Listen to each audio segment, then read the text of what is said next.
What's up, guys? Welcome to the VS Cup Overwatch. It is in Energy Esports taking out Unidentified. My name is Tronik. With me is Nari Mizuki, also known as Sam. How are you doing? Hey, Jason. Doing good. Happy to be here once again with you for some of that spicy banter casting to top tier teams in South Africa, Energy Esports and Unidentified. This is going to be a good one. I agree. This is going to be a very good one. I was going to say a banger of a game, but then I decided against that and I said it anyway, so it's fine. Hell yeah. That's just how you roll, apparently. Exactly. Looks like we are busy getting ready here. Tell us, Tronik, what is the map pool or the map sequence for this cup? So just so we can get an idea for the viewers of what we might be expecting. Well, we are going to Ilios first, as the team has already decided on that. So it's generally control, escort, assault, hybrid, and then a control for the decider. And I think the final control is Busan. So if they get to a map 5, it will be Busan. Oh, hell yeah. I'd love to see what they're going to pull out on Busan, but let's focus a little bit on Ilios here. And of course, this is one of those maps where we do tend to see quite a little bit of that GOAT's composition. Of course, on this particular map, there's a lot of boot potential as well, so I'm expecting possibly some Lucio plays, maybe even some Roadhog. We do see quite a bit of Roadhog on Lighthouse. No, not Lighthouse. Which one is this one? This is Lighthouse? Yes, this is Lighthouse. There's a giant lighthouse. Why were you questioning the validity of the lighthouse in front of your eyes? Validity. Yes. Because I know there's a big tall building on Well, but that one's Well, so it can't be Lighthouse. Well, yeah, Well doesn't have a lighthouse on it. Well has a well. But it's also got a really tall building. It does, yeah, but it's also got a giant hole in the center of the map. Well, that's usually a defining aspect of Well. Shh, just go with it, okay? Alright, let's have a look here. So, once again, the teams are doing that thing where they kind of troll a little bit, but it looks like on Unidentified we might be seeing some of that sniper action with the Hanzo and a pharmacy for added supreme damage. They're going for that crossfire composition, and I really enjoy it. On the other side, of course, we've got May Goats, and the crossfire could be really good against this, but if Senti can get those walls up like we know he can, then he could completely deny at least a portion of that crossfire, so that could really work in their favor depending on how they play it. Of course, Unidentified opting to put Squishy on the Sparrow. He can be quite deadly with it. He's just trying to focus it down like a Luke on that Zenyatta Shapeshifter. Going deep, just trying to challenge the back line of Eden here. Although not really getting some value. Shapeshifter does get rid of like a Luke, but Eden have made their way to the point. And now they're on there. They got the Brigade just to support Sandy, just popping up those walls. Ready to just block off where needed, trying to just mitigate some of this damage that Squishy, or Senti, is pushing out. And it's still just an all-out brawl on the point. Finally, the Winston makes his way onto there. Shapeshifter gets off Squishy, gets rid of Kubler. And this is all going in the direction of Unidentified taking this first capture. Unfortunately, the moment Luke went down, this fight was already lost. And I don't know quite what happened there, how he managed to get so isolated from the rest of his team. The whole of Eden were already on point, and Luke was somewhere in the back line. And it was just a free kill for Unidentified to get on him. And as I said, once he went down, that was it. Snowball effect. The Brig went down, and then it was all over. Now we've got a re-engage happening. Senti already sitting with that ice with the blizzard, and they Unidentified have no defense for it at the moment. So if you can get a nice one, then it could work out favorably for them. Oh, but an early pick off from Sponge. That was a huge dive onto that high ground, just stopping Eden from coming out into that zone. And there's the cap though. Blizzard does go out from Centicle as Arturia just tries to make his way out with Lucio, but doesn't really work out in the end. So they managed to just reflip it. Not 29% has been gained though. Yeah, Eden did manage to get a little bit of percentage there, which could help them out. But unfortunately, Unidentified sitting here on 5 ultimates. One of them being that very useful sound barrier, which could really help against 20's Graviton Surge that he's about to have up. But I don't know if it'll be enough. But a nice early pick off from Like a Luke here. It is on the main tank. This could be huge. Yeah, like a look, getting rid of Shapeshifter, just being a little bit of that aggressive Zenyatta that we like to see. Does open it up as he just enters in with Transcendence, saving them from that Dragon Strike. Squishy drops off the map as Chad was out getting Shapeshifter back into this fight. Looks like it's going well for Eden on this attack, although sound barrier comes up from Mike Lely's. He just pushes onto the point, trying to get those sound blasts off, just to boop them away. Unfortunately unable to, and now Eden finally has a flip firmly in their control. And that was an excellent play from Eden. They got rid of the main tank, and then they realized that all they would need to do was possibly use a little bit of their support ult to kind of sustain themselves through the fight. Mikalele definitely wasted that beat there. It didn't save them the fight. I think it saved him. And now he doesn't have it for the next re-engage. Or Eden have that Graviton Surge. And once again, an early pickoff puts this fight in the favor of Eden. Yeah, Centicle doing really well there to get rid of Squishy, get him out of the air. That was a danger moment for them. And this has given Eden a good defense as a great grab comes out onto that high ground, just trapping out a dip fight, and they're just going to be backpedaling out of there. Squishy has made his way back into the sky to give help, although it's not going to really help his team right now. Nurse Shadow goes down, unable to get much effect, but Dragon Strike through the point.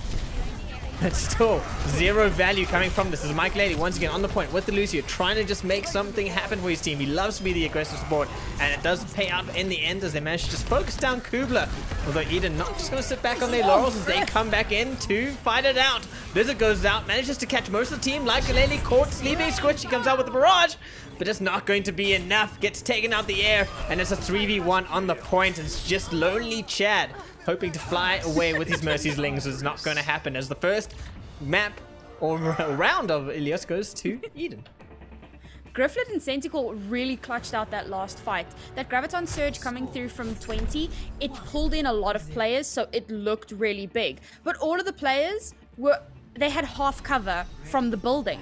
So there was actually no value in terms of damage. Remember that the GOAT's composition is a very short range composition. So to have grabbed everyone on high ground with a bit of a ledge in your way means that you cannot put out the kind of damage you want. They couldn't get a single pick out of it. And based off of that, it looked like Unidentified might actually take the fight back. But again, Grifflet and Centicle managing to really clutch it out there. Griff getting those 2 picks, the Blizzard coming out, really did a lot for them to clutch through that fight. Now, onto Ruins, and we know this is a big sniper map, so we're going to see that matchup between 20 and Sponge.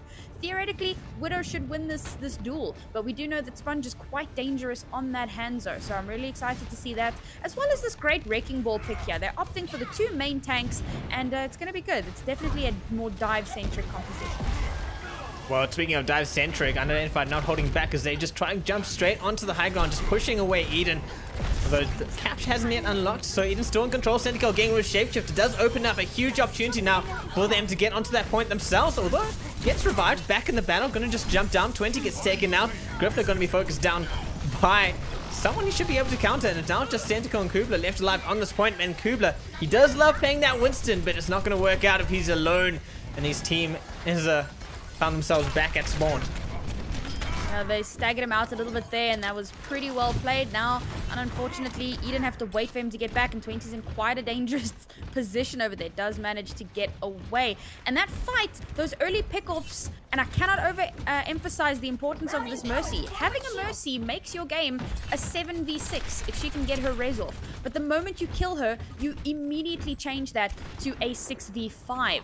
So that is main priority. Getting that initial pick meant nothing because Mercy just got that res off. Unidentified playing very, very aggressively here, and it seems to be working out in their favor. Let's see if they can make something of this opportunity. It seems that the Primal Rage was a bit too much, as he finds 2 really good picks. It's going to force Eden all the way back to spawn. Jeez, very quick fight there, and again, Shapeshifter jumping in, doing a lot of work there, getting a lot of support the rest of his team. Eden, unfortunately, don't seem to know quite what to do with this. They're keeping 20 on that Widow, but unfortunately, it doesn't look like he's getting too much value. He's getting quite counted here by the Winston as well as the Pharah and, of course, the D.Va. But, oh, as I say that, nice early pick off onto the Mercy. It is a 65.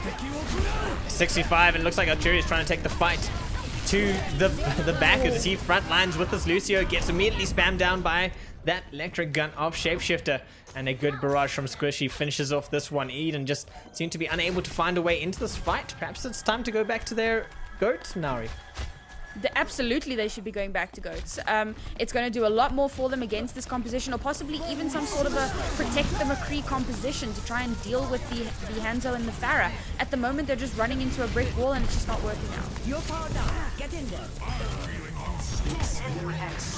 So I was changing titles of the stream. Eden was just doing their thing. Goliath just jumping on, trying to actually focus down Squishy with that electric gun, but he is alone. Now Cherry does manage to get back to support him, and it looks like Sentico is trying to do just the same with the Diva, just gives him a little bit of support, but he is surrounded, and that's going to be it. D-Mech is out. The overtime counter is clocking. It's literally just on Sentico. Just hold this out as long as possible. Unfortunately, not able to. We're now in a 1-1 situation, and the final map is going to be so important as we head over to the hole in the ground. What's it called, Nari? It's called well. Good job. Man, I'm very proud of you. You are so. Look at this thing. Look at this thing. Okay, it's a windmill. It's whatever. a windmill. One's got lights on it and one's a giant spinning fan. Big fan, by the way. It looks like it has solar power. It's actually quite a cool windmill. Sorry, that's a tier 2 meme. You wouldn't get it. I understood it. I just didn't laugh. Wow. Man, you're rude. Okay. Imagine laughing at my jokes. Imagine assuming I don't know what tier 2 memes are. Just because I don't know what a crab is. You don't know what the crab meme is, though. That's not even a tier 2 though. It's a tier 1. That is an internet meme. No, it's a tier 1. Okay, but man. let's focus on the meme in front of us. Eden versus Unidentified, and once again we're seeing a interesting composition here from Eden. Very interesting, in fact, going for a bunker-esque composition with this Orisa, as well as the McCree expecting Squishy on that Pharah, and it looks like this change-up in their composition is going to be doing a lot of work for them. Yeah, it seems to have worked out well. They got a little bit of staying power here as Kudu just tries to push around the back, just front-lining, basically flanking with the Orisa. It does allow just the distraction on him just for that moment of time. Allowed the rest of energy to get onto this point as 20, just trying to clean up with the McCree. And this is a composition we haven't really seen from Eden, with the Orisa particularly, and we haven't seen the McCree in quite some time. I know Luke has been practicing that Sombra, so I'm really excited to see it, and I think it's going to do a lot for them. Unidentified really going to have to do something to get back onto this point. And as I say that, 2 beautiful picks. Well, 2 great picks on either side as the Lucios from both teams just seem to be popping off here, doing a little bit of frontline work themselves. Mike Lady finds himself in an awkward situation, however, as he comes to like a Luke with that Sombra. Doesn't meant to push him out. Not able to stall it out entirely, but they do have 40% on the board. Shapeshifter doing really well in that fight. Once again, getting a lot of resources from the rest of his team, allowing him to really pop off in that situation. But it's not over for Eden yet. They do still have the McCree ult coming online. They've got that nano boost. It could be big, but Unidentified sitting on that Dragon Strike with the sound barrier to protect them from anything potentially harmful, as well as the rocket barrage. And we know that Squishy's rocket barrages have been huge. If you can get another big one off, then they will be able to hold on. Dragon Strike through, just pushes Kubla out the way, and a lot of outs being thrown out here.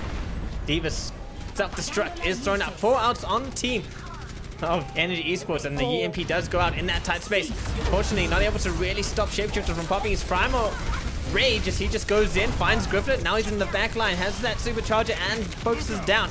Kubla trying to make it work as he just pops a shield on the corner of that, but immediately focused down by Shapeshifter and Dizzy as they just moved onto him, and now it's just Sentico out of a mech and out of life.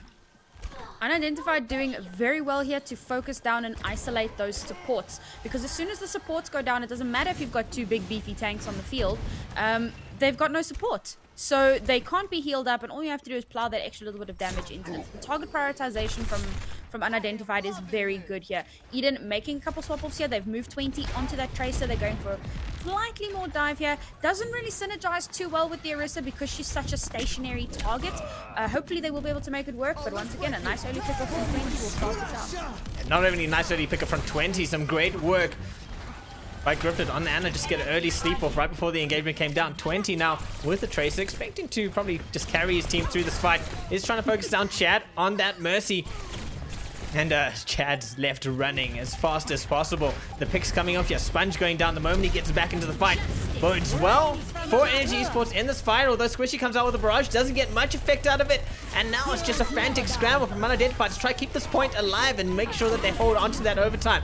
The EMP goes out, drops Shapeshifter in the well with an expert boop.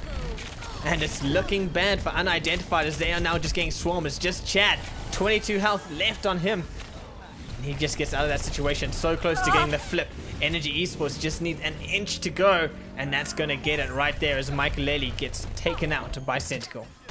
Some huge plays there. That EMP coming through as Luke fell into the well, which made sure that he took Shapeshifter with him once Shapeshifter got booped. Then we saw Mikaleli getting slept right on the edge of the well, but as he got booped, he managed to keep that speed boost and got booped over the well. So big plays coming through here, but it looks like Eden are going to be able to hold on just a little bit longer. The 20 swap up onto Tracer has done a lot. Yeah, especially it's allowed them to get a lot more aggressive here on their defense as they're just pushing out and looked like Luke was trying to challenge Squishy and just gets booped down and stuff. But a good self-destruct from Centical keeps Unidentified on their toes. Make sure that they can't just push this point right here and right now. As, they need to find a way in. Huge self-destruct, getting that DMAC, and then of course the melee onto the baby diva to get her completely out of the fight. Really getting those 2 picks created a lot of opportunity for them. The time is ticking up here for Eden. Unidentified, sitting with only 2 ultimates. They've also swapped onto a Tracer of their own to try and deal with 20, but I don't know if it's going to be enough. The initial pick-off comes through from Shapeshifter, but a beat will try to help protect. Sound barrier, yeah. That's, as you said, beat is going to be there to protect and keep them alive. His 20's in a really good position here, just harassing the supports. But the barrage comes out, gets a bit of value. Arturia goes out, 20 is down. That's going to be the flip. And there is not going to be much follow through here from Energy Esports. Unfortunately, Energy not able to touch. And that last fight, those last few ultimates that really secured it for Unidentified. This is huge. As we've said earlier, these are the 2 top tier teams. And of course, as most of us know, Energy Esports Eden have been holding that top team in ZA title for a very long time, and it looks like Unidentified are really coming for it, and they're performing exceptionally well here. They're showing their mettle, and I'm really excited to see how the rest of these games are going to go. It's not often you see teams take maps off of Energy Esports, so this looks like to be quite the fierce battle if Energy are hoping to win this one. It's going to be difficult. It's going to be an uphill battle. As you said, you know, or as I said, these 2 teams have been in contention for quite some time. Even at Comic-Con last year, Unidentified, the only team to take Eden to a 5-map set.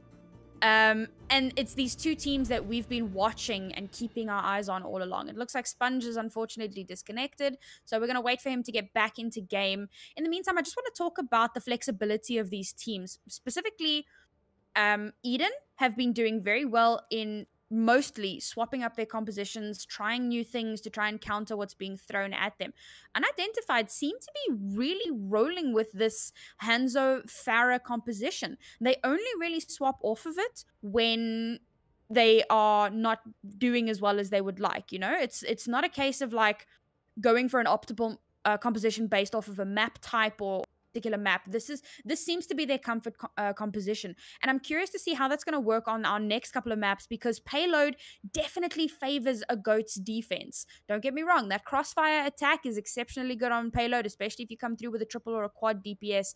But on defense, if Eden are going to be running that goat that we've been seeing throughout the series and throughout their last games, then they could really contain that quite strongly, and we haven't really seen Unidentified going with that goat's comp. So if Eden can force them onto a goat's comp, then it could definitely favor them much more highly.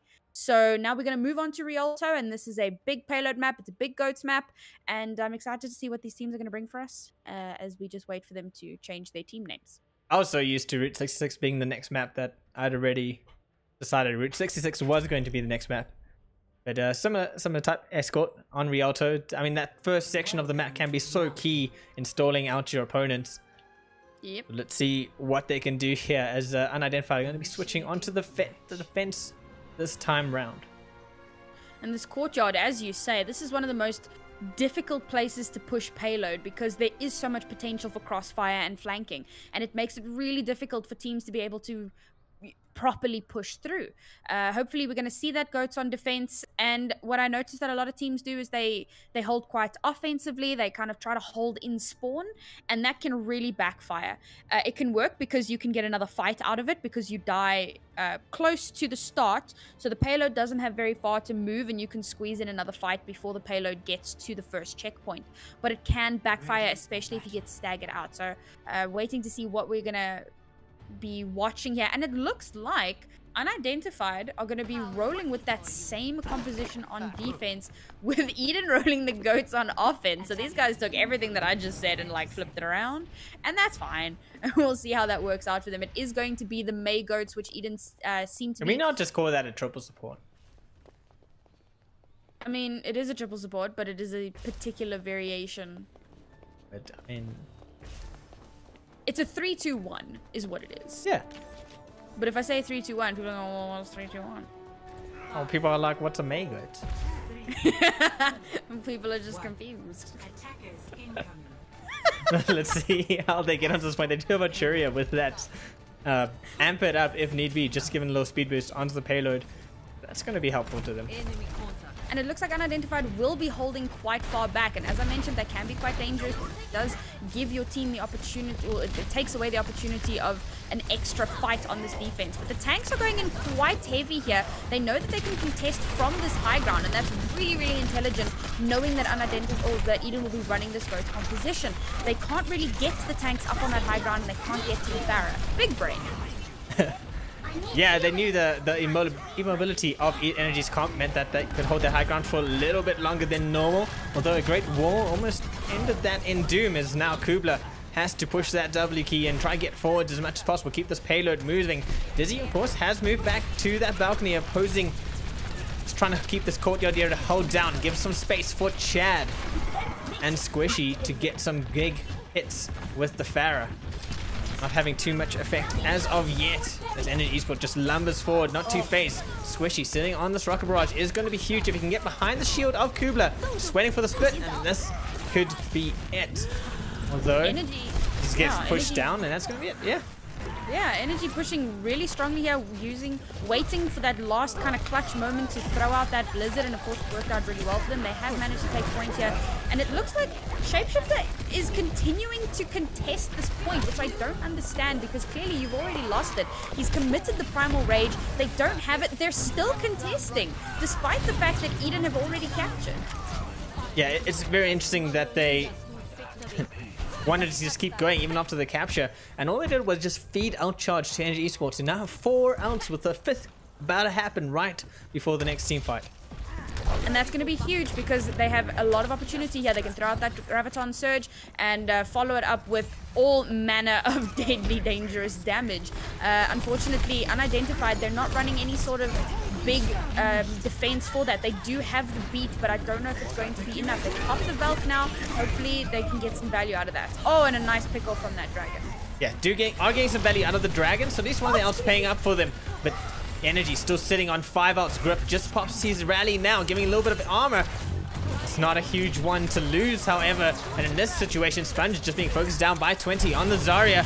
Still sitting on that grab, waiting for a good moment to use it as the sound barrier comes up from Ukulele, and that's going to just be it. 20 pops that grab, unfortunately not getting much value from it, but the blizzard comes out, allowing Artillery and Gifted just to circle around, and now Dizzy alone only has Chad in support, who does go for a sneaky revive. Well, that self-destruct was going off, so well played by Unidentified, just trying to get some semblance of control back here as they finally push Energy back to the old capture.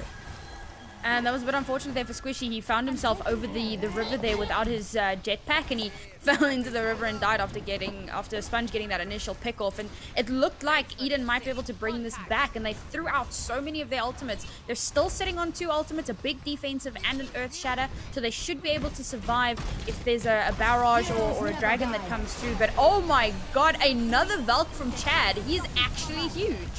Yeah, Chad with the Valk gets Shapeshifter back in the fight. I'm getting taken out by Senti, although Kubler just going to charge him right out that 5, take him out. A good wall, trying to just separate. Michael Lady just skates around it. And there we go, the Zenyatta with that clutch. Transcendence just needs to keep his team alive. They do have a lot of time in the bank, so not too much of a frantic scramble just yet. But you don't want to get caught when you have the momentum that they have, as Chad just being focused down by 20. And now it seems like Energy Esports just want to get this next capture point, and they want to get it now. Although Unidentified coming back in numbers to keep them on their toes. A Sponge just looking to get the pick off onto Like a Luke, who eventually goes down. And once again, Energy Esports just moving backwards for the reset, but capturing 20 in that corner is bad. The Corrupted Freeze not going to keep Centico alive for too long. Oh, but a good wall does mean that he gets out of that awkward situation. I'm not really happy with the utilization of ultimates, and as I say that, we get a really strange blizzard from Senti that gets him killed. These teams are not concentrating on how they use their ultimates. They're just kind of throwing them out. They're really not utilizing their ultimates correctly, and that's a big issue here, especially for Eden. They're the biggest culprits of this at the moment. They've relied so much on being the better team, and it feels like they're a little bit shaken up by how well Unidentified are doing, and they are making silly mistakes here. Don't get me wrong, Unidentified also throwing some weird ultimates out there. But now Unidentified have 2 ultimates, or rather, well, 2 that they've just popped, with another 3 online. Let's see if they can start to get some value. Yeah, well, I mean, Unidentified are sitting on the advantage here, although they did just pop 2. They still got 3, and that's 3 big ones, 3 high damage ultimates that could really challenge Energy's push. Like a Luke doesn't have that Transcendence just yet, so won't be able to heal through any of those and keep his team alive. But Kubler with the Shadow could do some huge damage as Energy now just trying to make their way around the point and get to this point. There we go. Earth Shadow comes out, doesn't manage to find Chad, which is huge. He's such a staple, a strong man in the back with that Mercy. And Substruct goes out, gets nothing. Earth Shadow, oh, not Earth Shadow, Graviton Surge comes out. Kubler pounces, and this is going to probably be the team wipe that Energy Esports need, as Shapeshifter the last alive gets hammered down by Kubler. And now the point is just going to be able to push forward. But Chad and Squishy are back and ready to challenge it if needed. Good wall keeps them out of the fight, however. Really much better ult economy here from Energy Esports. They really use that to their advantage. Oh, but with 0.01 meter, Unidentified will try to contest. Yeah, once again, contesting after the capture has gone off. But no, there's still 0.01 meters. Okay, my bad. Capture hadn't gone off. Now the capture is there. And a little bit of a waste of time and ultimates there. Oh, but it looks like we are going to see some swap off onto a little bit more of a dive-centric composition here in terms of the tank lineup. And I think that's going to work out a little bit better for them, especially trying to deal with that with the Zenyatta.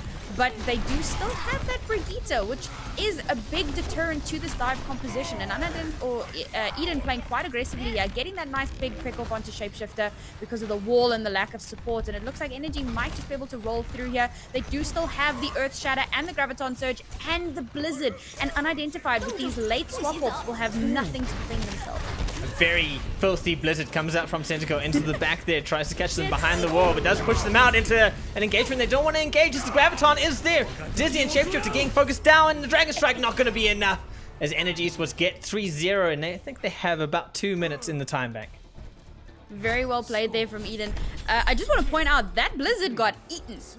Nom nom. Well played, Dizzy, there to munch on that, because it created an extra avenue. If that Blizzard had been there, it would have been too long for them to try and get back onto point, but unfortunately it was for naught that it was eaten. Eden was still able to roll onto point, and of course they had so many ultimates at their disposal. They really played those last 2 fights exceptionally well, but it's not over yet for Unidentified. They do still have a chance here to pull it back. Eden managing to cap with just under a minute remaining. If Unidentified can push that a little bit faster, then of course they will be able, or they should have quite an edge for the next for the fight thereafter. Geez, I'm thinking like 10 steps ahead here. This is Overwatch chess. Battle chess. You're a battle chess. I don't think I am. Okay, if you say so. Let's just look at Energy's defense. It looks like they're going once again actually for a 2-2 now. They've got 20 on the Widow again for this defense, with Like a Luke taking that Hanzo role. Yep, they're expecting this Pharah Hanzo. This is going to become Unidentified signature composition, which is very interesting because it is fairly strong, but I mean, Goat's comp is just better, right? It's exciting to see them running these different compositions. And I did mention how Goats is really good on defensive payload maps, but if 20 and Luke can get some good pickoffs onto the Pharah or the Hanzo, then it could create a lot of opportunity for them. What I am a little upset to see is that they're running the Ana in lieu of the Mercy. And again, when you're running double sniper, you need to be running that Mercy. She's very mobile, her damage boost is massive, it allows Widow to body shot people and get kills. Like, you really can't and of course there's the res. You can't understate how powerful Mercy is in a double sniper composition. But we do know that Grifflet is a pretty scary Ana, and he's probably hoping to try and help snipe that Pharah out of the sky. Speaking of sniping, Sponge is getting rid of 20, who was trying to challenge the Pharah in the sky, and then immediately getting Grifflet likely with the refrag. However, just trying to give him life, but Shapeshifter now got Kubla in a very awkward situation, and that's going to be it. Dizzy just saving Shapeshifter's life there from the charge of Kubla. Now he's going to dump up deep, just trying to push Centical way back from this point with, or just avoiding the Zarya getting that high charge more than anything. Luke trying to stay alive here, which is... He actually stays alive. Holy cow. I thought that he would be killed there and that he would wind up eventually being staggered. But no, he does manage to survive. And that's pretty huge because they don't have to wait for him to respawn. Energy have a chance here to recontest. And it looks like that's exactly what they're going to do. But unidentified, those picks are coming through strong. Yeah, unidentified getting too many picks here for the recontest to really be our value. Although Centical with the particle barrier is able to stay alive longer than he should have, allowing Artillery to get back to sport. Like Luke in a very awkward situation as he's getting battered down by Shapeshifter with the Primal Rage, and now he's focusing 20, just trying to get rid of the danger, but a good sleep from Grifflet helps 20 out, and they're just going to wait for Shapeshifter to be alive. And there he goes, gets shots out the sky, and that's going to be it. A good recontest from Energy as they hold off this point and force Anadi to reset. That grab was terrible, and yet they managed to get so much value out of it and do manage to get the picks onto the two players that were in that grab. Their team managed to get back just in time, and unfortunately a wasted res there from Chad, raising up Squishy, and Squishy dying immediately thereafter. Now they have to wait for that respawn once again. Unidentified, they still got 2 minutes to push here, and they do have a self-destruct, which could be very good for zoning potential as well as a dragon. If they can place those well, then they can really get something out of that. They still have the beat available to them. They know that Eden have used their Graviton Surge. All they need to worry about in terms of big damage ultimates is the Earth Shatter for stunning potential, and then of course the dragon. And here comes that dragon, and it doesn't even look like they're going to need to use beat for it. The dragon goes by mostly unnoticed, and now there's that little bit more favorability for Unidentified. And as I say that, pickoffs. I mean, the pickoff still just favors Unidentified even more, getting rid of Leica Luke into the water. Great concussion blast by Squishy, although a little bit of sneaky sleek coming up from Grifflet. He's been so good with that, just keeping the danger out of his area. Mike Lady sitting with the sound barrier, just going to wait for the initiation, but 20 gets rid of Sponge. Unidentified, just currently playing the poke game, and it's not really going in their favor as stands. Shapeshifter gets surrounded. Mike Lady moves in with a clutch sound barrier, just keeps Shapeshifter alive. Kubla with the Earth Shadow doesn't get much value out of that, although it is still keeping energy in this fight as they just frantically trying to keep alive. Sound barrier, Shapeshifter bounces on. Barrage gets Kubla. It's not going to be enough here as energy just resets on the bridge. They're ready to come back and support the team and stop this capture. 30 seconds to go. Unidentified have to do something now. Oh dear, there's been a little bit of a miscommunication here. Eden have asked for a pause, but Arturia is the owner of the game. He's the one with the pause capabilities, and the pause is not coming through. Luke mentioned that he had 1k ping, and I don't know if he still does, if that's really going to be... otherwise, I suppose they would have put out that pause here, but Unidentified pushing through quite strong. They did manage to capture that last point in quite a decisive fight. The barrage coming through from Squishy did a lot for them, but Eden are still sitting on 3 ultimates. They can hold strong with 2.5 minutes to go. Unidentified only sitting with some zoning ultimates. They might be able to get some picks out of it, especially if that dragon had to come through the stairs right now. It could be so spicy. Oh, there's the scout! Here it comes! Well, like you were saying, there's the dragon and the grab, and Centical pounces, although he gets taken out of his result, but the dragon does come through, although self-destruct could catch one. Fortunately, he finds no one, and now it's just Squishy and Chad alive. Kubla has been nano boosted up though, and not much left in that fight though, so a little bit of a wasted nano from Grifflet. Absolutely wasted Nano there. I think they were expecting more of a pushback, but at that point, I mean, come on. 3 of the enemy team are dead. They're trying not to underestimate Unidentified, which is a good thing, but at the same time, they've now wasted a potentially game or fight-winning ultimate. So unfortunately, they are now sitting with very few ultimates in their bank. They're about to have the Earth Shatter and the beat, the sound barrier, that's the word.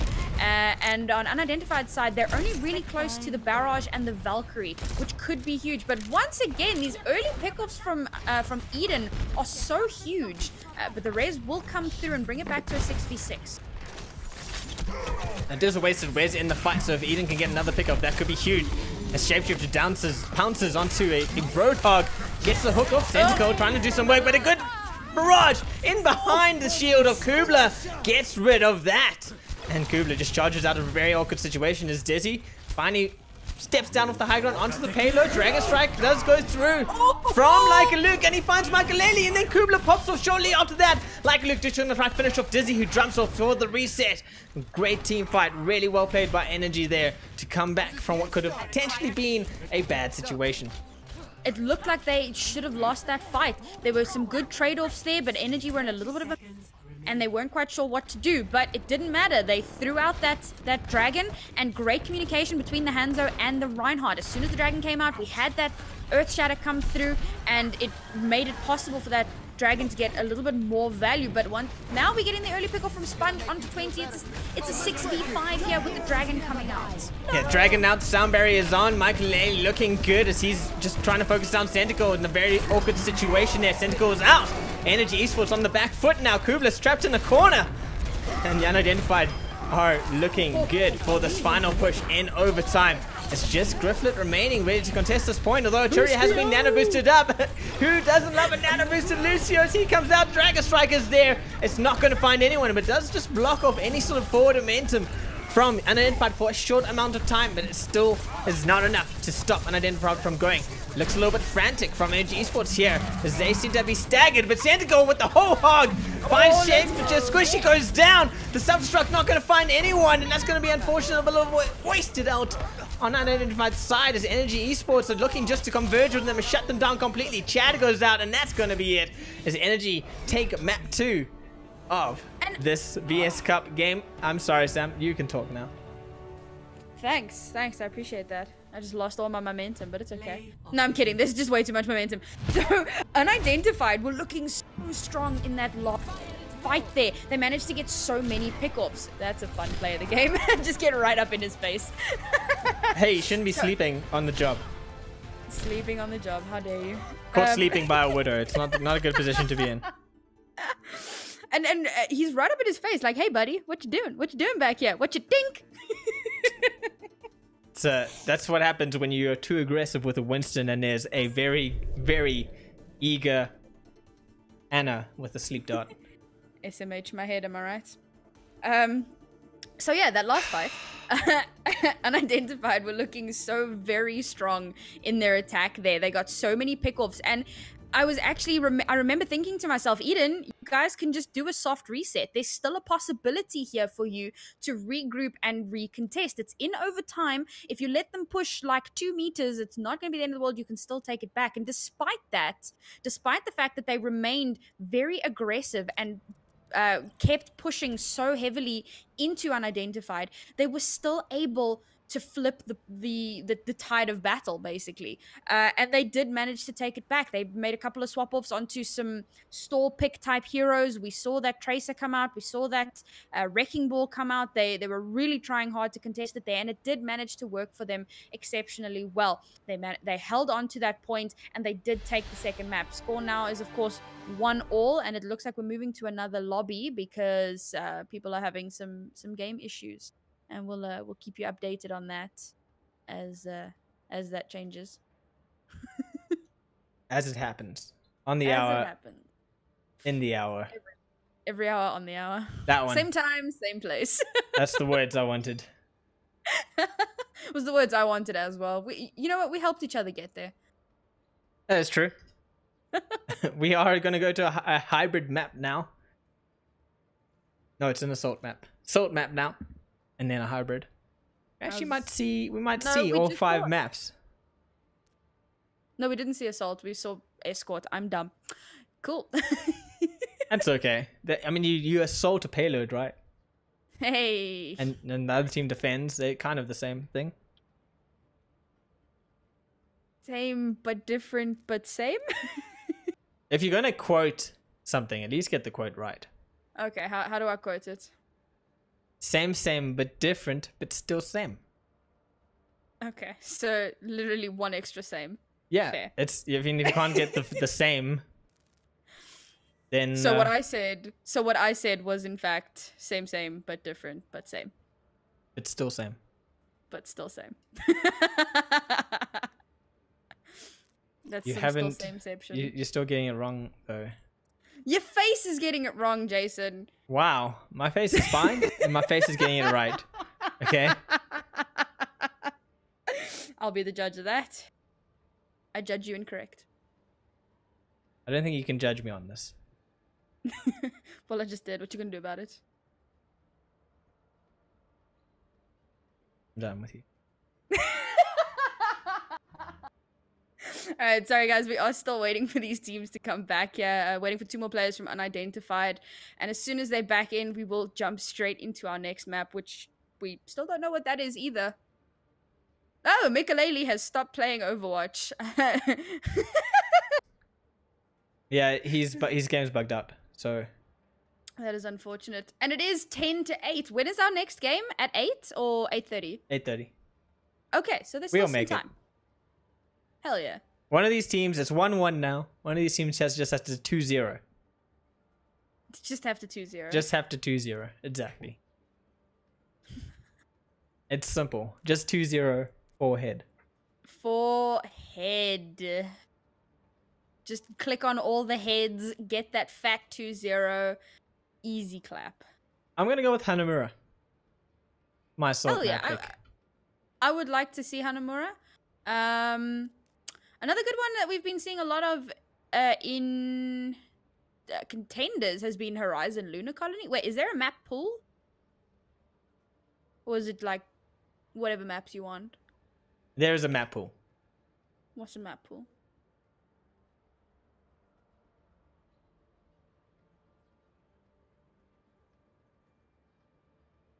I don't know what the assault maps are, to be honest with you. Scuff broadcasters. Okay, so we're just waiting on Mike Lely, who's restarted his router. I can find that for you, like, right now. Yeah, You know, you could also find out this information. I could. You're the but person then who's meant what to would be you in the do? knowledge as the color no, caster.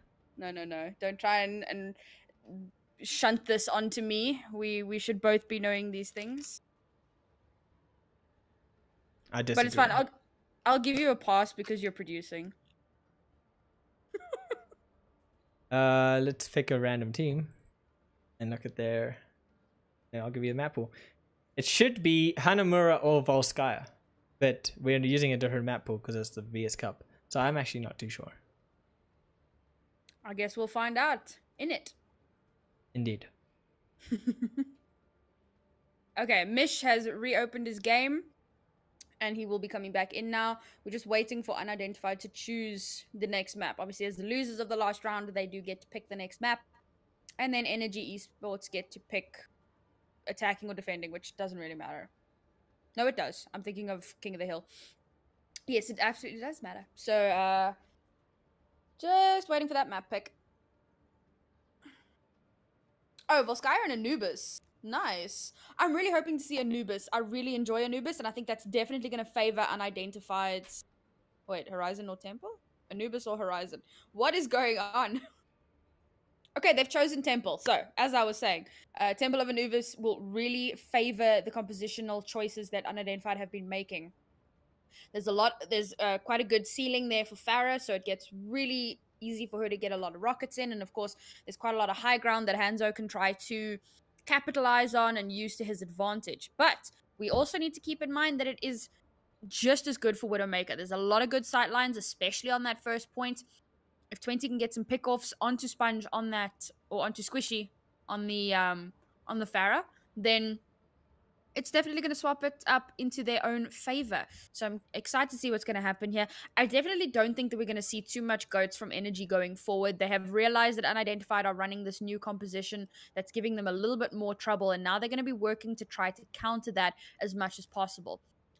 Goat's composition will counter it, but it seems that Unidentified have been practicing this composition to the extent where where Eden are just not able to counter it with a Goat's comp. But Goat's comp wins.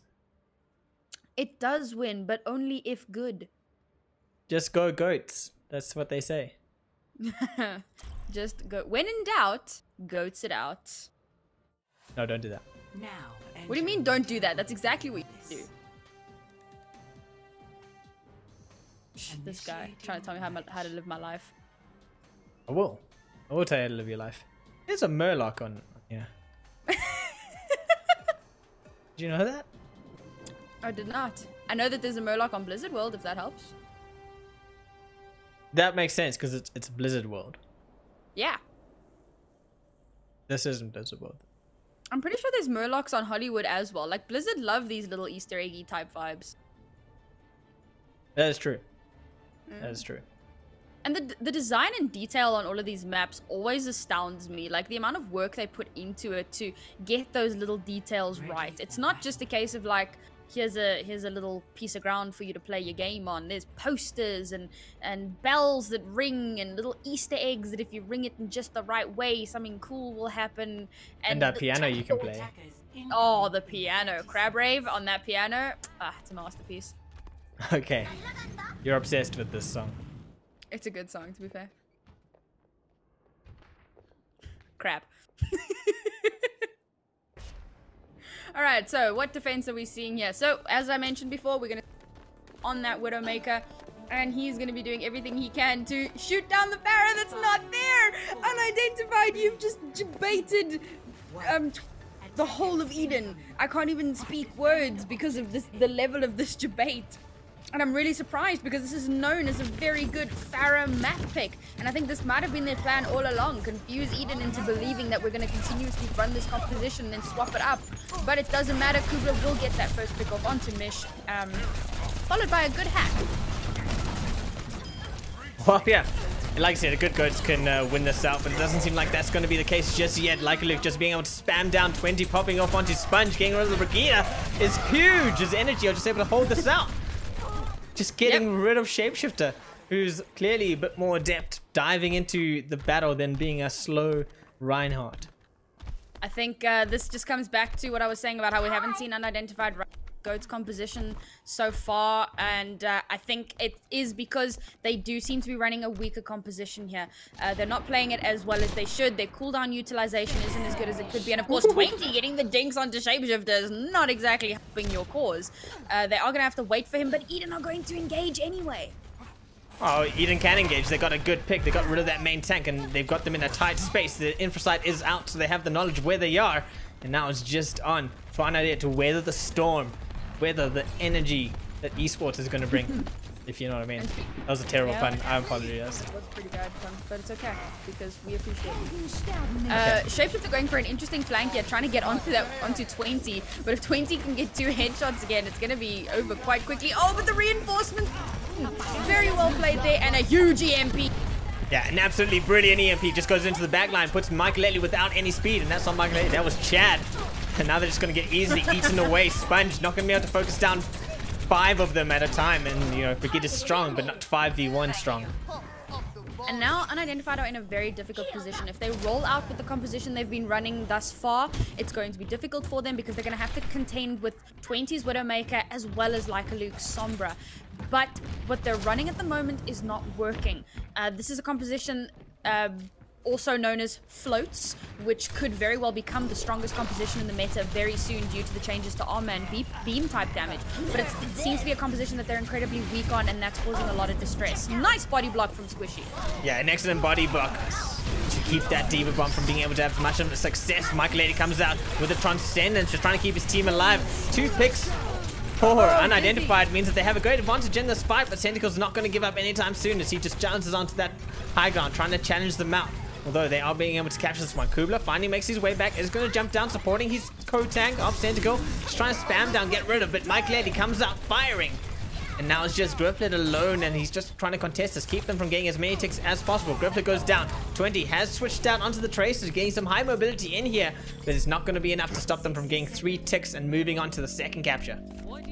And they did burn that beat there to try to contest for as long as possible, try and burn that time bank down. And it did help to some extent. Unidentified have got 5 minutes here to push with 4 ultimates. They just used that rally, gives a massive speed boost to them, and they do get an initial pick onto Lycaluke, who gets caught out in the back line. This could be the snowball that is so prevalent in these assault type maps. Yeah, if they can get that snowball, it would be huge. A great grab, captures quite a few of Energy's members, and then the self-destruct comes onto the back line, allowing them to get 3 vital pickoffs. And that's going to be 4. Kubler unable to get one, but a big EMP here comes down, but there was no one left there, so that's just a little bit of a throwaway EMP from Luke. Probably going to switch out now in the interim. Senti and Shapeshifter were having a private moment there behind the wall. But unfortunately, Senti did not come out of that one on top. And the Transcendence coming through from Mikalele here to try and keep the rest of his team alive. Nice early pickoffs here from Eden. Yeah, some good pickups from Eden, but unfortunately for Kubler, just throwing an Earth Shatter into a Transcendence means that that ultimate has been wasted. Although they are just friendly coming back here, trying to just keep the point from being converted. Like a Luke with this Hammond, just getting a lot of mobility going for his team. But there we go. That's going to be what they need. The Centacle comes out with a great Blizzard, catches quite a few of the members through it. Shapeshifter gets charged down, and that's it. They finally get some foothold on this defense, stopping the snowball, and only 1 tick on the board for Unidentified. That Pulse Bomb from 20 did so much, opening up quite a lot of avenues there. And then, of course, Blizzard came out, freezing the whole of Unidentified on point, and they were just unable to deal with it. As we see now that Arturia has swapped onto this Moira, and the Moira, partially for that stall because of her phase, giving her a little bit of an extra speed, and partially because of the extra healing to deal with this float composition. I'm not sure how well it's going to work out. Zenyatta is generally a much better pick here, but it is a 2-2-2, so we might see it work. Beautiful charge from Kugler! Great charge into the wall of Centacle. Puts Unadi in a very bad, in disadvantage. Puts them in disadvantage. You know, sometimes I hear myself say the same thing over and over again, and I just get tired of it too. Same. That's a mood, dude. Especially when you're casting, there are certain phrases that you just read all the time. You're like, can I say this better? Can I say something else to sound just as big brain? And then you try and say something different, and then you just mess it up, and you're like, words are hard. It's okay. Yes, words are indeed hard. Empress side is out, so it's going to be a hard fight for Unidentified as well to push onto this point. A lot of ulti potential for Energy Esports here, but it's going to be the same on Eden, maybe a little bit more. They have some great crowd control there for them, but these main wars of Centacle are just too huge right now. Kubler goes really aggressive, pushing onto Shapeshift to get through of him, and the rest of the team just separated, isolated, trapped in a tiny room, and Energy just pounces onto them.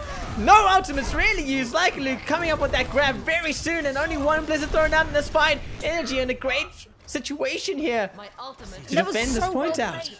Throwing out that Blizzard to create, it was effectively 2 zoning ultimates with the potential to kill everyone. If they were in the room with the Blizzard, they would have been killed because they were all frozen. But instead they ran out of the room and straight into the dragon from 20, and that was absolutely huge. It created a lot of opening for them. But Unidentified now coming in here with a massive ultimate advantage. They have just lost Chad, but they do still have an opportunity. Oh, but the Earth Shatter! The Earth Shadow was huge. Centacle just distracting the focus enough for Kubler to get into that fight. With those 6 ultimates for Unidentified for the next point. This could be a dangerous situation if you are Energy Esports. They might want to back it off a bit. Centacle is a bit far forward at this point. Yeah, they definitely do need to back up here. They have nothing really to this choke point, especially because it isn't the only choke point that Unidentified can come through. Unidentified coming through with 6 ultimates. They have absolutely everything they need to win this next fight. Eden, however, sitting on 4 ultimates of their own. They're about to have that Blizzard again. It's fairly matched up here, and it all comes down to who uses their ultimates the best. Nice rally coming through here with the wall to trap Shapeshifter, and he will pop the Primal Rage. Yeah, Primal Rage just to keep himself alive. Squishy comes out with the grab. It's Luke with the double grab. Grabs all over the place. Everyone's caught in this middle of this thing. The Coalescence is out, keeping his team alive. They do manage to get 1 pick off, but that was insane. Just so much out potential being thrown out into one tiny space. And at the moment, Unidentified just used all their outs, got 0 value for it. Only like Luke died. And it's a bad situation for Unidentified to be in. Kubler sitting with an Earth Shatter, and that could be huge. They need to get rid of Senticle right now. He's just throwing out walls and stopping any sort of hope or shape or form. Oh, squishy! Unidentified, but getting rid of Kubler now is an opportunity for them to move on to the point. Shapeshifter does do just that with the Wrecking Ball. Is there, but gets focused down by Senticle on the Mei. Dragon Strike goes through. Senticle doing work, keeping the team frozen. Identified on the point. Mike Lely with the Transcendence. Keeps going. Just keep going as much as possible. A nice sneaky grab, but the sound barrier was there. So there was extra armor in that ultimate. And Energy Esports not going to stop moving forward to stop them from capturing this point. They're inches away from getting 3 points. But the Blizzard is too much and just going to get eaten away. Unidentified had this in the bag, and Energy Esports just came out in the clutch moments and said, no, you don't anymore. Beautiful grab on the wall. Senti and everyone just popping off. Shapeshifter can't do this on his own, and that is insanity here. Energy Esports, clutch moments. These teams are so huge. Those last 2 fights were amazing. So second fight, both teams burn absolutely every ultimate they have at their disposal. But at the end of the fight, they still managed to build up enough charge so that going into the next fight, they still have a few ultimates about to come online. They start the fight with no ultimates, they build up those ultimates, and then we just see them popping through. Another Dragon from 20 gets nothing. Blizzard comes out. Dizzy eats it once again. Huge Transcendence from Mikaleli to keep his team alive, but Senticle comes through with yet another Blizzard and clutches it out for Eden. I'm done. It was insanity, Sam, is all I have to say about that play. You know what it was also? Senticle, the walls were just stalling out. Unidentified too much. I mean, you saw Sponge popped his rally, immediately walked into an ice wall with Shapeshifter on the other side of that ice wall. That rally was meaningless for the remainder of that fight. Then when they got in there, the Primal Rage was out. Everyone popped their grabs. Everyone popped every other out. And by that point, I mean, the rally really... Well, I mean, it's persistent, I suppose. I'm just going to take back everything I said. So they had the armor, Shapeshifter not benefit from it. He got caught out of position because of that wall and was forced to pop the primal early, otherwise he would have died, and that was really well played from Eden. The rally armor was still there for the rest of the team, but it does drop off after a while. But once Shapeshifter was out of position, using his jetpack to jump away from the rest of his team and not be there to help support them, it was really easy for Eden to do a little bit of cleanup there, and they did manage to hold on. And now we're going to see them pushing through here with the same composition with that Mei and the Widow, and of course Unidentified sticking to their floats comp here. It did work out reasonably well for them, but a nice D-make and pick off from Eden will give them an opportunity. Yeah, great picks here. Eden just have the mobility now just to move on to this point. I say they have the mobility, they have a little bit of a tanky, slow composition, but Archery is there with the speed boost, probably just going to amp them up when needed. Although it's not really necessary right now as they find themselves on the back foot here. Kubler getting taken out and Unidentified reforming on the point. Could be bad. Senticle with a very fast Blizzard, however, catches Shapeshifter in the wrong situation. He gets focused down. Sponge and Chad just left alive on this point. Senticle, a little bit of a cryptic freeze in that zone. Beautiful wall from him. Stops Mike Lely from popping off and taking him out, although Mike Lely still able to pop off and get rid of that Lucio. A little bit of a trade support in the back line there. Now it's just Dizzy left alive to contest. Dizzy trying to burn down that time bank, but unfortunately not as effective as they had been their own attack. Now we see Eden with 2.5 minutes left here. They will get more time. No, Shapeshifter will... Yeah, Shapeshifter going with the immediate contest, and 20 was just hiding, waiting for that to pop off. There we go, Shapeshifter gets put to sleep. 20 just pops off now, looking to get rid of him, and he does. And that's going to be an easy 3. I shouldn't say easy, it was a hard-fought 3, but it was a quick 3. 6.5 minutes to get just under 3 ticks. That's a lot of opportunity here for Eden, and once again they do have 3 ultimates online and they're about to have that Blizzard. That Blizzard can be. Squishy's here to... 20 again on Shapeshifter. Yeah, 20 getting a great pick. Is it going to open up that point beautifully as the Blizzard is out there. Squishy gets caught. 20 sees the head. Pops right off. And this is a bad situation for Unidentified as Chad is the only one contesting right now. Shapeshifter looks a little bit scared. He does finally dive on with support of Dizzy. Although Dizzy was low in health, not going to be in the mech anytime soon. Oh, unfortunate for Shapeshifter. Pops that Primal Rage straight to get frozen out. Has to jump out of there because the Primal Rage is meaningless now. Although Unidentified have done well to reform and get back into this fight and just stop Energy Esports from getting a quick snowball out. As they... Well, it's not over yet. It isn't over yet, you're quite right, but they have managed to stall it out. The momentum that Energy Esports have is not there. And as you can see, Energy Esports now backing off the point. May War's out just to keep their retreat protected.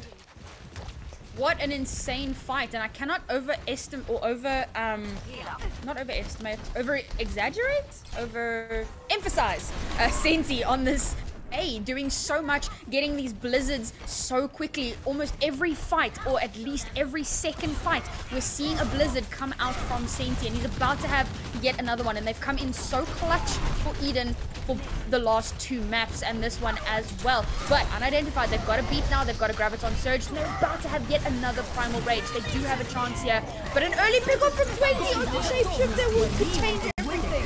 Well, it could change anything, but a great counter grab immediately off that pickoff does capture most of Energy Esports on their approach, and then a counter grab from Squishy. Fortunately, Unidentified losing that grab fight in the end. Dizzy now with the D-Mech and only 20, not 20, Squishy left to try contest this point. Now, they could at least get 1 tick out of this, but it looks like Unidentified just going to frantically stall it out as much as possible. Keeping the stagger on, using the stagger to their advantage, trying to stall it out, waste the time that Energy Esports has in this time. That could be huge for them. But it's not working out just yet. The first tick is there. The second tick's almost down. 20 with the Transcendence plus a sound barrier from Arturia is going to give them a lot of healing potential, a lot of armor in this fight, and make sure that Unidentified stagger might not have the effect that they want. Chad just hanging out on the statue, trying to see this poor store pointed out, but they have our disadvantage here, and there's the Earth Shadow down, plus the grab. Squishy gets caught, Shapeshifter caught, Mike Lely is down. No real follow-up from Energy Esports, however, and a very awkward wall from Centacore did, in fact, stop that one from being used to its true potential. It's given Unidentified a little bit of opportunity to come back into this defense.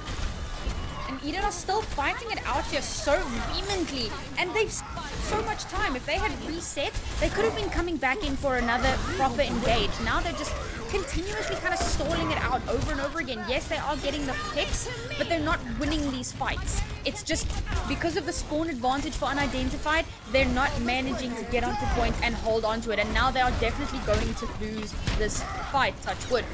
So they do need to reset here if they want to be able to get back into this with a real chance. Kubla very out of position there with no help and 4 people on top of him. But Arturia and a bubble will keep him alive. These teams are just, they defy the common laws of Overwatch. But a huge Earth Shatter, let's go. They defy the laws of basic Overwatch physics, but not when an Earth Shatter from Shapeshifter shuts everyone down. Some great teamwork from Energy Esports. Just not enough to get the 3 ticks that they so badly need. I think Shapeshifter at that point was just like, you know what? I've had enough with yokes. I'm gonna bring my hammer down, send y'all back to spawn. You know, GG, we go again. And now Unidentified are going to be engaging with basically 5 ultimates. They don't have that nano boost, but they do have 2 ultimates online, with 3 about to come online very quickly. And Unidentified have nothing to deal with it at the moment. They do have a self-destruct, but will it be enough? Good Graviton Surge followed up by everything. Yeah, great Graviton Surge, Blizzard, self-destruct, everything being thrown out to this point. But the stepping off for the moment, for that fraction of a second, that grab just holding them off the point, and Sponge not wanting to challenge with the Brigida results in the match being over. This is a fight that Unidentified are going to remember as one they shouldn't have let go so easily.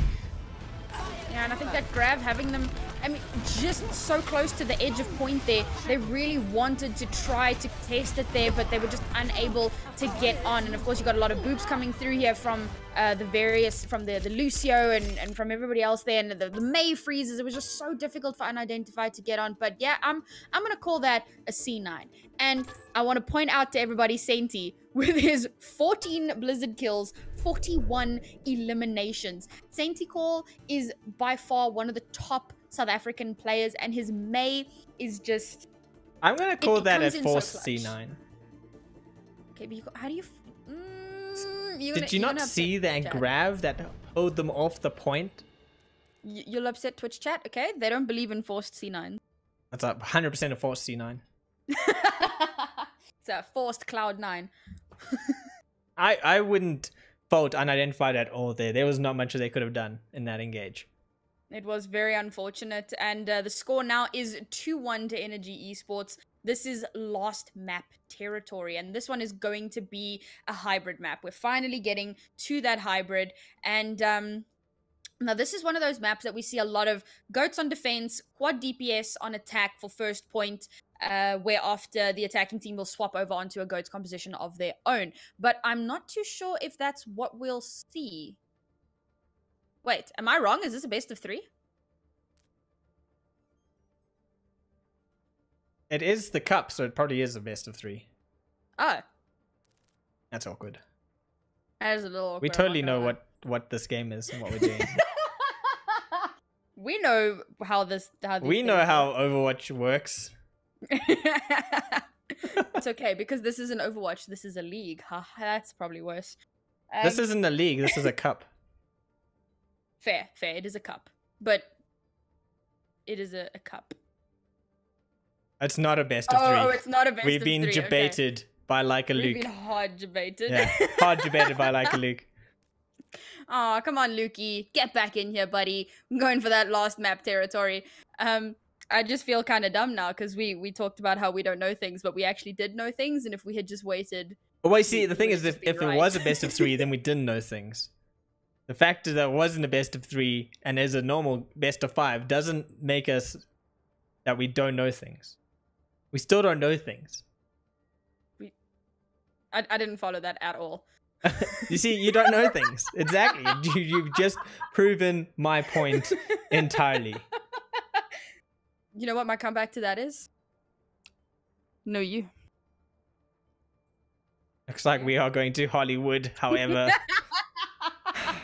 Let's bring this back. Bring Nari back into focus. Let's go visit the... Let's go visit... the stars. The land of the stars, yeah. Yeah. Is it? Yeah, okay, cool. So Hollywood is a map that I really, really enjoy seeing, and there's a lot of positions here. Of course, that quad DPS that I mentioned, we don't see it too much on Hollywood. We do see quite a bit of dive, and a popular one in recent months that we might see make a comeback has been that EMP Nano Blade. But I think we can safely assume that these teams are going to stick to their comfort picks here. We're likely going to see either the floats or the Hanzo Farah 222 from Unidentified, and of course from Eden. We will either see that May Goats or actually Eden have been doing really well to bring some interesting compositions. We've seen some Orisa with the Hanzo, and we've seen some Sombra, we've seen Tracer. They really are challenging themselves to be more flexible, which I really enjoy seeing. But it's definitely showing that Unidentified are very strong on these two compositions that they are good at. I'm gonna go and say that Eden's best composition is gonna be that May Goat, so hopefully we're gonna see a little bit more of that. I kind of want Unidentified to win this one. I think a 5-map set would be good. I like seeing the contestation between these two teams, and I really want to see how far they can push each other. I'm already Tracer though, Sam. Yikes, Jason. I can meme. Jason can meme crab. I don't know what the crab is. Jason can't meme crab. There's a difference between memeing and something called a crab. I'm sorry. I'm so done with you. Okay. Alright. Let's just talk us through this defense. Alright, do your job. I don't like it. I don't like it. They're going for some sort of a bunker comp here, but they're running it with Reinhardt and a Zarya. Usually you run this with a D.Va and an Orisa, so that Orisa the high ground and D.Va can contest low ground. At the moment they have absolutely nothing to test this low ground, and that's all that Unidentified really need to capitalize on. And again, Unidentified finally coming through with something that's very out there for them. Coming through with the Hammond and the D.Va, so running that Hammond as a main tank, and then of course coming through with the Farah and the Sombra this time. Nice big hack onto the Bastion, or rather onto Kubla, to create a bit of opportunity, but she will go down quite early on in the fight. You're going down as Shapeshifter jumps in using that power driver of the Hammond to try push them off the high ground. It doesn't have the effect that he would have wanted, however, as Michael Lady just tries to be that flanking Zenyatta that he's known for. Gets goofed away by Arturia and Squishy gets rid of the Pharaoh, I should say. At this point, looks like Energy Esports just ready to clean up as fast as possible, but possibly not in their favor unidentified using this composition. No, definitely not, especially now that we've got Leica Luke swapping up from that Bastion onto that Sombra. And I think that might have been their plan with their tank lineup, trying to see, okay, if it doesn't work, then we don't have to swap up our whole composition, we just swap off the Bastion. Now they're at a very strong and a very standard 2-2-2 Death Ball-esque composition here. Luke can do a lot with his hack if he can get it off onto Shapeshifter and stop him from running around and causing havoc on the point. But he is quite far from the rest of his team. Oh, gets the pick off onto Mikaleli, and that's going to force Unidentified to keep going because they res. Yeah, the res is there. You can just keep going. And like you're saying, Shapeshifter was trying to do some work, trying to get back onto that high ground and just missed the power drive, unfortunately. But it has given the space for Diz to get onto the high ground himself and try do as much work as possible here, as he's just trying to focus down Centigo. Does get hacked by Leica Luke, putting Dizzy in a bad situation inside that CCTV room. Gets DMA'd, but the fight is still going on. Grab from Centigo finds no one. A little bit of a misclick, I think, from both of them. Kubler throwing away an Earth Shatter in that tiny room, but doesn't really matter as they do pop off here and manage to force Unidentified all the way back to spawn. Well, it does 100% matter going into the next fight, of course. It doesn't matter for this fight. I live in the now. I live in the I'm piggybacking. The fight. I live right go with here. It. Ugh, such a pain. So now they do not have those ultimates, and of course Unidentified are sitting on of their own. They're about to have all 6 though. Eden's still sitting on the defensive ultimate of that beat, but it's the only defensive ultimate they have. If Luke can get a nice big EMP, then it will allow them to continue to hold. Bearing in mind they only have 1 minute left to hold here, which is 2, possibly 3 fights to go. But a big EMP will come through from Sponge and give them quite a big opportunity to push. Yeah, great opportunity here, says your Shapeshifter with that minefield on the high ground, making sure that Energy Esports can't hook up there anymore. Although 20 tries to do a little bit of a death. High Noon, but gets eaten immediately by Dizzy. And now Unidentified have the control point and they have the opportunity to get the 3 ticks. As Kubler goes down, it's just Arturia left. And now it's going to be a little bit of a stagger. Like Luke comes in just to try to save and keep him alive, but Arturia is trapped in the corner by a Wrecking Ball. And that's going to be it. 3 ticks going to go to Unidentified here. And they're going to be able to push this limousine a bit more further than where it is now. Luke, that was a questionable decision there from you. You definitely just fed ultimates there. Jason, I'm so proud of you for remembering what High Noon. I still didn't get the name right of Deadeye. I wanted to say Deadeye, and I forgot Deadeye, so I just went with High Noon. Well, you remembered in the end, and that's what matters. And Shapeshifter going in for a backline offensive there. Just to get a little bit of ult charge, but the early pick off on to Chad from 20 will be huge. Unidentified are going to have to play it safe now. They have to wait for their mercy to come back, but Senti is here waiting with his Graviton Surge. Oh, but 20 gets yet another pick. Unidentified are definitely going to have to pull back here if they want to hold on. And that last fight... Are you just laughing at Shapeshifter? I was just laughing at Shapeshifter and Leica Luke just sitting in the corner by the hacked house. just waiting for Shapeshifter to roll back and get it. That was to stay down. So unfortunately not having those CC ultimates of the Earth Shatter and the Graviton Surge lost them that first point, but they are managing to hold fairly strong here. The mines will come through in the back line, which isn't going to get too much value. It didn't get much value because also at the same time an EMP went off from the man himself, Leica Luke. And that just kept the team from being able to push into the minefield and truly get effect out of it. Now Energy Esports just pushing them all the way back to spawn, just making sure that they can't even leave that spawn area. 3 ultimates are still up. Arturia going to have that sound barrier soon against the 5 ultimates of Unidentified for this next fight. Could be Unidentified's moment to shine. Well, this is absolutely when Unidentified is pushing in. They're at a massive man advantage with a huge attack, followed up by a nothing. You cut out, so I'm going to assume that you said nothing happened there. Squishy gets hacked himself, now stuck on the ground, gets focused down, and Energy Esports do well to mitigate the effects of that huge push by Unidentified here. Sponge just translocating out of that situation, and now Dizzy just being toyed with and teabagged on the balcony, on the porch. I did in fact say that the self-destruct got nothing, and it was really awkward for me because I was hyped and I was like, it gets nothing. And then there was like you cut off again. Oh, did you intentionally cut off the J part? No. Okay.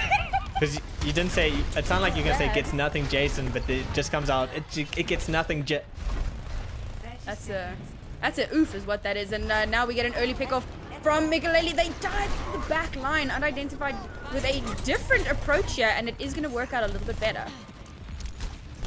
Yeah, using that, getting into the back line, trying to get rid of the powerhouse of Energy's support, I guess, the support area of Energy Esports. Worked out well. Sponge just harrying with the help of Shapeshifter.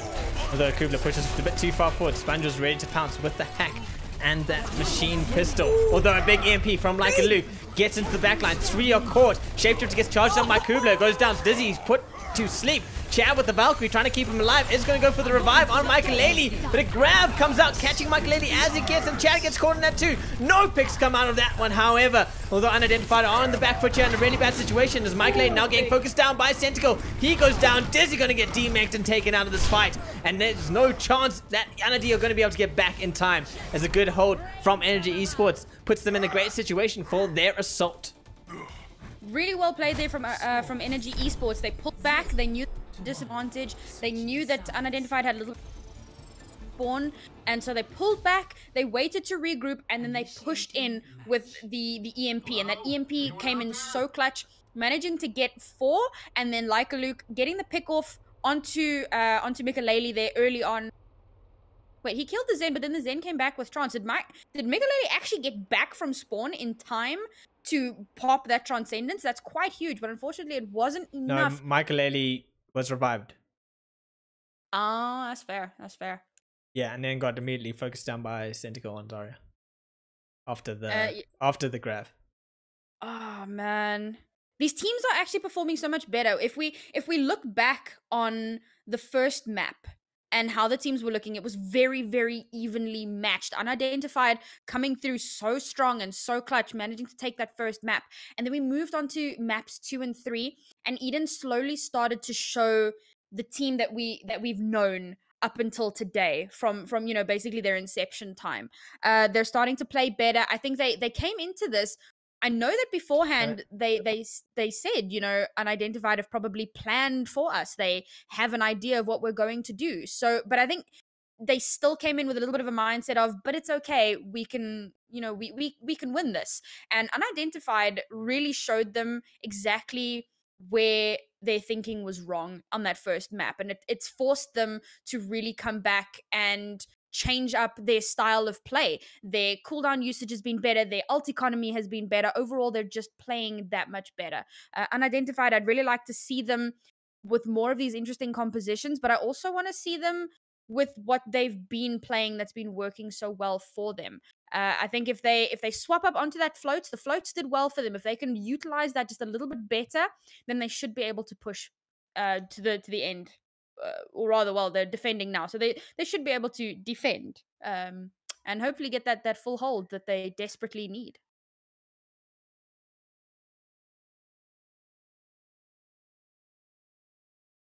We'll find out. Find out next time. Next time on Dragon Ball Z. No. Sometimes an Overwatch fight goes on as long as a Dragon Ball Z. You are fight, not wrong. Okay, let's be honest. If you think about Zarya going from 0 ultimate charge to a Graviton Surge, then that's kind of like a Spirit Bomb, right? You know, you start on episode 1 and it's Kame, and then episode going Hame. I just threw out a thing and you just took it and killed it. You squashed it dead. Like your crab. That's rude, man. You're a crab. You've pulled the legs off the crab and eaten it at this point. I mean, crab is delicious, so I'll take it. That's true. I will say it's a really cool song, but It is a I don't cool know if song. it's a cool meme. You're not a cool meme. I'm the best meme. Well, we can agree on one thing. You are a meme. Talk about the defense. Gosh. Once again, we're seeing a bunker-esque composition here, and it looks like Unidentified are going to be better. They're running that Arisa with the Diva, but this time instead of a Bastion, we're getting a pause. Haha. Instead of a Bastion, it seems they're going to be running that Roadhog, and I think that that could do a lot for them to try and displace the DPS from Eden, particularly like a Luke and 20. If you can get a good hook off, and this is what's known as the halt hook combo, or the pulled pork, if you will. I don't like that one, but that's what people call it. Where you use Arisa's halt to pull somebody into the line of sight of the Roadhog's hook. He hooks them in, and that person just gets deleted, immediately bringing the fight into a 6v5 favor and forcing the enemy team to regroup. So this could work out really well for them. But once again, we know how spicy Luke and 20 are on these DPS. So, I mean, they could just roll right over it. Well, especially with Dizzy getting subbed out, this could be a suboptimal position for Unidentified to be in, bringing in a new player in the final throes of what could be this match. He's not warmed up, he's not acquainted with how Energy have been playing, and it could be to their detriment. I mean, you don't know his life. He could have been warming up in the practice range, waiting for his opportunity to swoop in and save the day. Shooting bots in that practice range isn't the same as playing Energy Esports. Yeah, but I mean, you warm up your aim, so it's something. Okay. Why do you kill all of my memes, Jason? You know, I warm up in the practice range and then get stomped. Yeah, but that's because you're bad. Wow. Okay. I could be good if I cared. Mood. Same. Big same. I don't know. I think I'll leave it to the pros. I enjoy watching them hub stomped by Platts. So I'll leave it to these guys. They provide the entertainment, and we try to highlight them as best we can. Waiting for that sub to yeah. They don't make it easy on us, do they? No.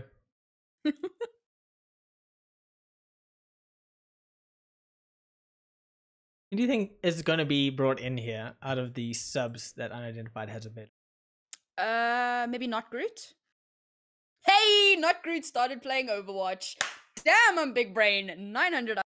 Also, he just started playing Overwatch, which means... Yeah, he's not warmed up. He's not warm. Everything you just said has been invalidated by the fact that... Maybe he warmed up in Apex. It's different mechanics. It's mechanically different. But he's been playing, so his wrist is warmed up. So it's... Why are you playing with your wrist in any case? Wrist? How small is your mouse pad that you have to play with your wrist? You know what? I'm done with you. You never let me win, and it's so mean. And then you abandon me. Okay. I'm just saying that if you're playing with your wrist, you need to get a bigger mouse pad. I have a big mouse pad. Thank you very much. Well, obviously it's not big enough if you're wristing. It's a desk mat. Thank you very much. Okay.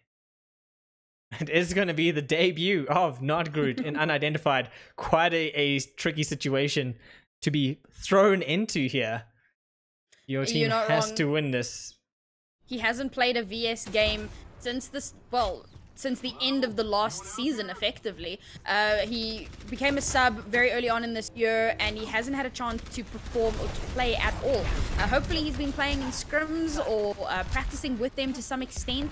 But yes, this is a very dangerous position. Oh, nice pick off from Mikalele onto Leica in the back line there, and that's going to give them a chance to cement this hole. That's going to give them a chance for Not Groot to get back into the situation with the Diva, as he wasn't actually there for the start of that fight. Bigger unluckers. But it seems he will be able to get there now. Yes, he is on that Diva. Nice. Taking up that role as the person that will be contesting point along with Squishy. And I like how they're running this. So they're leaving Squishy on point, and Diva should be there to provide backup in the eventuality that he needs it. Kubla has gone down as well, and the rest of Eden are kind of just standing around here waiting for an opportunity to push in. Lycaloop has swapped onto this Pharah. They have realized what this bunker comp is all about, and he's going to try and get a nice big boop to get them all onto the point so that the rest of his team can get to them. They're going for a little bit of a flank here, possibly. It's interesting the differences of approach to how they're going to deal with the high ground. Energy choosing to use the Pharah in this situation is Lycaloop just trying to spam onto that balcony area and just cap it out. Now they have allowed Energy to get onto the point and haven't really touched it yet. This is an actual C9, but the Dragon Strike going to come through, gets rid of Kubler, and 20 remains that Centacle is alone trying to contest this point. Chad is in the sky keeping his team alive, and it's just going to result in the rest of Energy going down. Yeah, that was actually very well played from Unidentified. They knew that Farah was... They backed up into a corner, waited for Eden to push onto them, and threw out that Dragon Strike, knowing that they wouldn't have very far that they could run to. And it did manage to get 2 picks and allow them to secure their hold on the point. Now, they do have the... excuse me. They do have the Transcendence from Mikaleli, which could protect them from this Graviton Surge with the barrage that I'm expecting to see here. They do have an opportunity to really hold, but of course 20 also sitting with his ultimate. He might be able to get a nice dragon to zone out and force into that Graviton Surge, depending on how many ultimates they choose to use here. Senti going very... No, Senti! It gets eaten! It does get eaten, but they do manage to draw out that Transcendence, which allows the Dragon Strike to go through, although no value comes out of either of those. And now a 2-2 trade on both sides as the Tentacle goes down. This is a bad situation for Energy Esports as they work their way onto this payload and get immediately removed from the payload. And that was a huge misplay from Senti. I was watching it from the bird's eye view, and come on, Senti. If you're charging in all on your high charge Zarya, of course you're going to throw out that Graviton Surge. D.Va is just waiting to numb that. You've got to be sneaky. You can't run straight onto payload and throw it down and hope that it's going to get some value. So that's definitely something that they need to work on. Big misplay there. They no longer have that Graviton Surge. They do, however, have the Nano Boost as well as that... as well as the sound barrier. Oh, there comes the barrage. Barrage doesn't get Michael Self-destruct doesn't find anyone as Kubler makes his way onto the point. Energy Esports don't have a lot of time to work with here. Kubler in this tight compounds does have the Earth Shadow available, although he's getting pushed down by Squishy. And Michael gets the final blow onto Kubler. And this is a bad situation. Energy Esports haven't seemed to be able to find on this, and the full hold is on. Seems that your wishes are going to come true here, Sam. As Unidentified are going to be able to hold off this next team fight, and it's last fight territory for Energy Esports. Well, it looks like Eden are going on to a classic GOAT. They have now had it with Unidentified, but unfortunately, the ult economy is an issue here. Yes, GOAT is strong, but GOAT's strength is in its ultimate utilization. Now they're pushing on absolutely dry with nothing to defend themselves from the onslaught of Unidentified. Yeah, the downside happens immediately as Kubler goes down. Griffith follows. The Brigadier is out. There's no healing. There's only 20 on Arturia really contesting this point, and the overtime counter is there. What can be done when 20 doesn't have a mech? Not much. Unidentified rally behind it, and that's going to be it. The full hold is there as Unidentified take the fourth map, and now we're in a 2-2 situation, going back to a control to decide who wins this one out. We are moving on to that map 5 that I was so hoping for. And once again, we are seeing the clashing of the Titans here tonight. Unidentified doing so exceptionally well to hold on to this point using this bunker composition. They really did very well here. Managing to bait out ultimates, managing to bait out cooldowns, managing to really get Eden into uncomfortable positions and force them to play a game that they're not comfortable with. Eden did eventually try to swap up onto that GOAT composition, but it was too little too late with only 20 seconds remaining. They really should have swapped onto that far earlier. If they had made a rotation around the back, if they had made a long rotation around the right-hand side, trying to negate a lot of damage, then they could have taken the fight up onto the high ground, possibly made a difference there. But unfortunately, they weren't able to do that. They kept plowing in with the same composition, and it didn't work for them in the end. So we do have that 2-2 score line, and we're going to be going to Lijiang Tower. Lijiang Tower. It is quite a good space for Sentinel to use that Mei, especially if you're in control. What's it? Control center. And Yeah, downtown. boy. Got some great angles for that Mei to come out. But on the inverse, Squishy can also pop off with that Pharah that he so likes using on these control scenarios. Yeah, I mean, even if we and all of these maps are very strong Pharah maps. There's a lot of boot potential on a lot of them. Well, Control Center, not great for Pharah. It's still a decent pick, but not great because of the low ceilings. However, if Eden roll out on that Mei Go, then we may be able to see them hold on to it, because May really, and I want to talk about comparative advantage here. May really create a huge advantage for her team if she can get a freeze off onto one of the enemy players, because it immediately brings the fight to a 6v5. That person is unable to do anything for a few seconds, and it gives their team a chance to get that pick off. But we will wait and see what these teams are going to roll out with. I wouldn't be surprised to see a goat v goat at this point, especially from Eden. They did kind of last resorted on that last map, and it could just be that they've realized that this is what they need to pull through.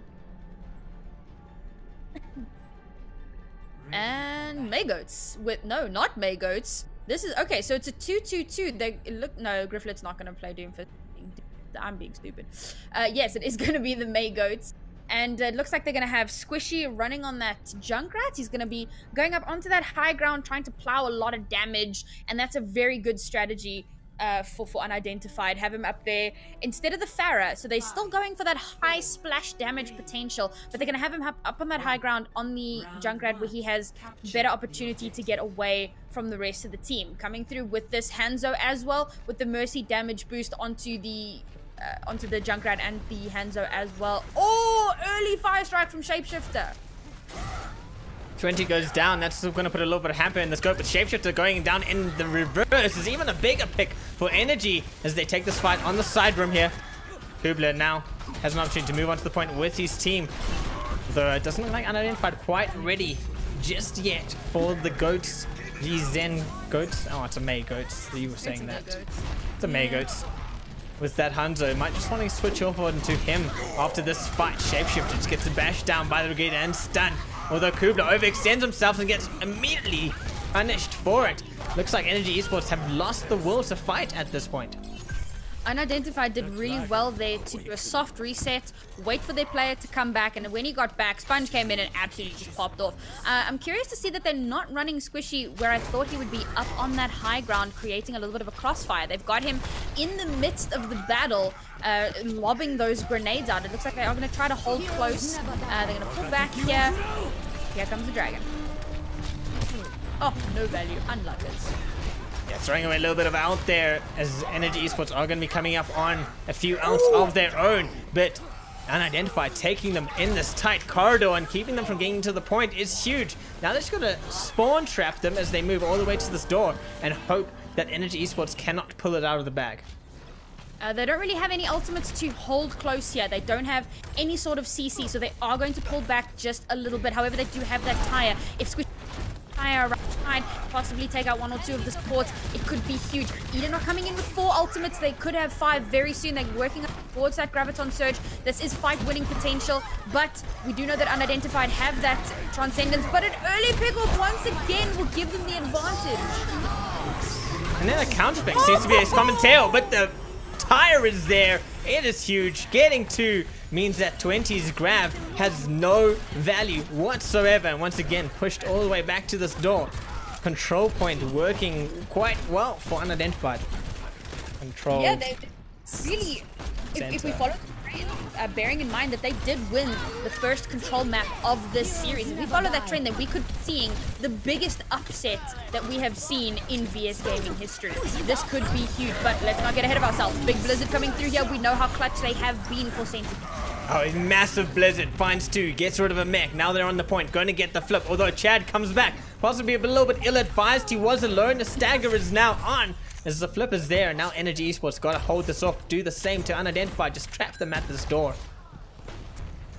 And once again, Energy don't have anything to hold. Oh, but they're about to have that Graviton Surge, and they can afford to be a little bit cocky here. If they can get a big Graviton Surge off, and then it could create a lot of favor for them. But Squishy going around the back here, the whole of Unidentified going around the back. They're going for a little bit of flank, and Eden are just coming around to meet them. We might see that tire come out. If the tire comes out and gets 1 or 2 picks, then this is the chance for Unidentified to take the point back. Squishy up on this high ground, waiting for that opportunity. They do have 3 ultimates, but Luke is sitting on that Transcendence as well. Big wall coming through from Centaur here to block them out just a little bit longer. Yeah, not too much though. Not too much value out of that wall in the end as they do make their way through. Sponge sitting on that Dragon Strike could be of value as Squishy just circles around the Crafted Priest. The Pirate unfortunately not getting more value, but Sponge gets huge value from that Dragon Strike in the end, and 20 with the last minute Graviton Surge, no team there to follow it up, and this is going to be the first round going to Unidentified on Lijiang Tower. Huge plays here from Unidentified. They've stepped up their game from the first couple of maps that we saw, and they're playing exceptionally well. Eden, it seems, are kind of falling apart here. I think they've been rattled, and they're not playing as synergistically. I mean, I was talking about it on Hollywood, how much better they were looking. Now suddenly they've definitely been taken out of their comfort zone, and they don't like it, clearly. They need to get that glue back in place for themselves. They need to get their synergy back to where it is if they want to have any hope of taking this fight home. And it looks like we are going to see once again the spam composition, but this time with that Pharah, and we know how effective that's been against this GOAT's composition, especially with the boot potential. Not running a Lucio, so Eden have a chance to get to point first, and that gives them a huge advantage. But will it be enough? Let's find out. This is potentially last map territory. Squishy immediately straight off the bat with the concussion blast, gets rid of 20, and like you're saying, maybe it is the time of Unidentified as they find their way onto this point and just getting all the right picks. Squishy popping off 100%, and now Saturia just having to jump off to try and reset himself, but they're not going to let him do that. He does get the fist onto Sponge, but he's trapped in the corner and the stagger is on. And it didn't matter that Eden did manage to get to point in time. They were unable to deal with this Pharah, and now Unidentified going in for a little bit of a spawn camp here. Oh, but a nice boot from Senticore. This is an opportunity. This is when they need to go. Wake me up. Hell yeah. Inside. Like a Luke, what you doing, buddy? All right. Unidentified look a little bit scattered, a little bit all over the place right now, but it seems to be working out for them because even Energy Esports not too sure what they're doing. Sonic Arrows going, getting them a little bit of information as they make their own point, but the Dragon Strike comes through. Squishy with a huge barrage to follow it up as well. Just catches Energy Esports in a bad situation, and once again Squishy popping off. Unidentified are just here to win. Eden have no idea how to deal with the spam composition that Unidentified are running. And it's really sad to see because this GOAT's composition can do so much for them. They're now swapping 20 onto that Widowmaker to try and deal with Squishy. They have identified that he is, in fact, a massive issue. But will it be enough? They're already up to 60% territory. There's maybe 2 fights left. Oh, big boop onto Kubla.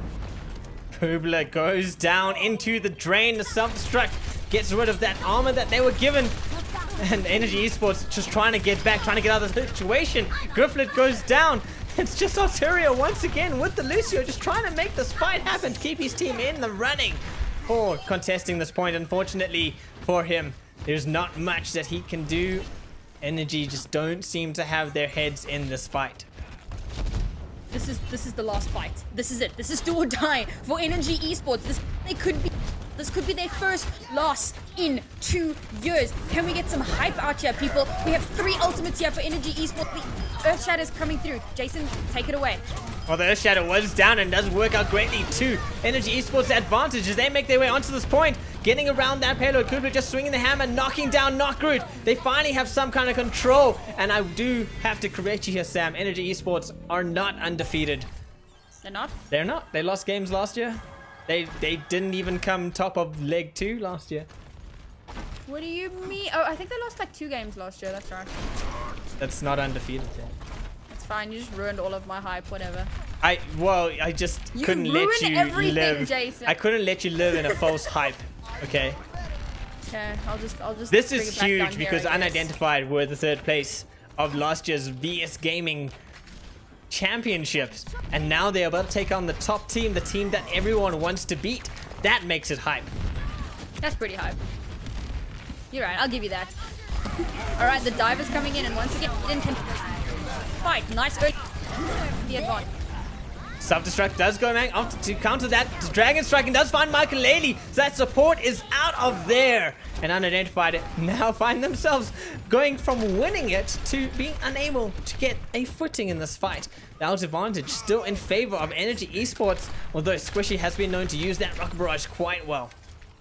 Yeah, this is really dangerous. Eden have really hit the gas pedal on this one. They finally took the point back, and once you have control of that point, it takes a lot to bring it back. If Call can get up in Squishy's face on that Diva and stop that barrage, then they have a chance to continue holding here. But the last engagement... Oh no, Arturia goes down! Arturia going down is huge. Squishy still sitting on the self-destruct, and my Overwatch decided to open up my social thing and do a bunch of weird things.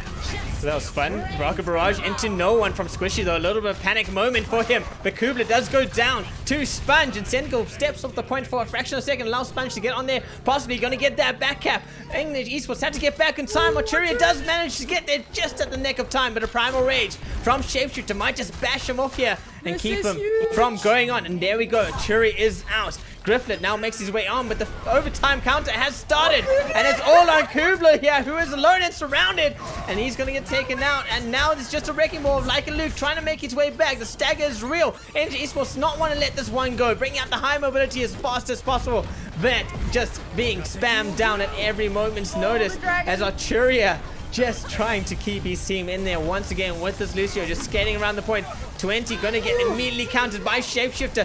Grifflet comes onto the point, but a little bit too late. Not much support from his team. Kubler switches onto the Winston. They're trying everything in their arsenal to keep this point alive, but this rate's just gonna come down too fast. Just one slip up, and it could be over. Like a Luke goes down. An unidentified win. The map 2-0. It is a 3-2 match to unidentified. Huge game for them. Man, that was insane. That last fight that just went on for so long. This last map was the hugest contention that we have seen in quite some time. Massive plays coming through from both of these teams here. We had ultimates flying out all over the place. We had massive stall compositions. The Wrecking Ball spinning around on that point, trying to just hold on as much as possible. 20 and Arturia zipping in and out, doing so much to contest that and hold on to that overtime. But unfortunately, in the end, it was unidentified that were able to clutch it out, and they take this win in the VS Cup. I'm spent. Well played to unidentified. They have grown so much from when they first joined this league, and now they have finally Titans, and this could just be the start of a massive spree for them. Hopefully this is going to take them exactly where they want to be in the coming games. Yeah, that was an absolutely fantastic match from unidentified. Absolutely brilliant. And I think Energy Esports can take away something to learn from this match. Yeah, Energy have a lot to work on, especially in terms of their just kind of getting out of their own heads. You know, I could see that at a point it was becoming stressful, and they got really rattled, and their team synergy wasn't working as well as they should have been. So that's something that they're going to need to work on, and of course their compositional stuff. Their go-to comp is quite strong, but they need to get it just that little bit better so that they can deal with this Hanzo and this Farah that Unidentified rolled through on. Unidentified looking like a much stronger team than we've seen in a long time, and Not Groot really showing up for somebody that hasn't been playing much in the VS League over the last couple of months. He's really showed up. He really was there supporting his team and doing phenomenally well. So GG's to both of these teams. Yeah, I'm excited. I'm spent. My throat is sore. I think I need a nap. You can't nap just yet, because we do have to jump in on Goliath Gaming and BZK 2ZP. They did just start their match, and I did not expect a 5-map match from Energy and Unidentified.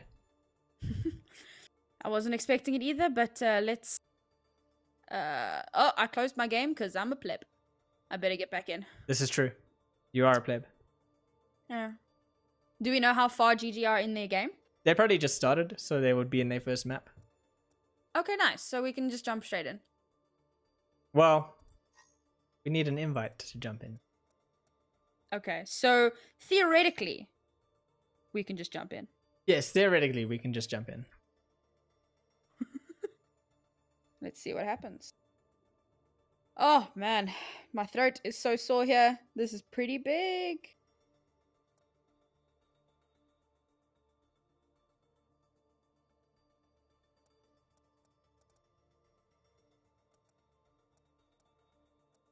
We'll be right back when we get into lobby with GG That's a good and idea. 2CP.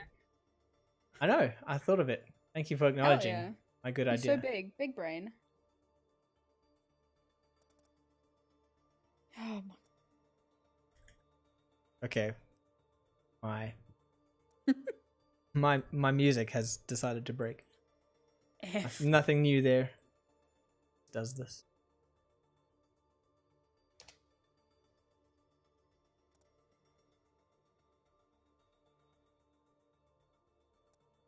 All right, let me see what's going on here. All right, guys, we'll be right back with GG and BZK 2CP and this playoff of the BS Cup. Until then, just stick around for it'll probably be like 10 minutes max. Hell yeah.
What's up, guys? We are back. It is BZK taking on Goliath Gaming, and that score is wrong. Just fix that. It is 1-0 to BZK 2CP as they took the first map of Lijiang Tower by a score I'm not too sure of. I'm assuming 2-0. Who knows? It could have been a 2-1. Yeah, could have been a 2-1. But that's fine. Oh, 1-0. Oh my god. Like, confused about the scoreline that we're asking about. Which is fine, I guess. What we really need to know is that they did in fact win the first map, and it looks like we are moving on to Rialto, which we just saw in the Eden Unidentified game, and we saw some interesting compositions coming through there as well. So hopefully we'll see something similar coming from these two.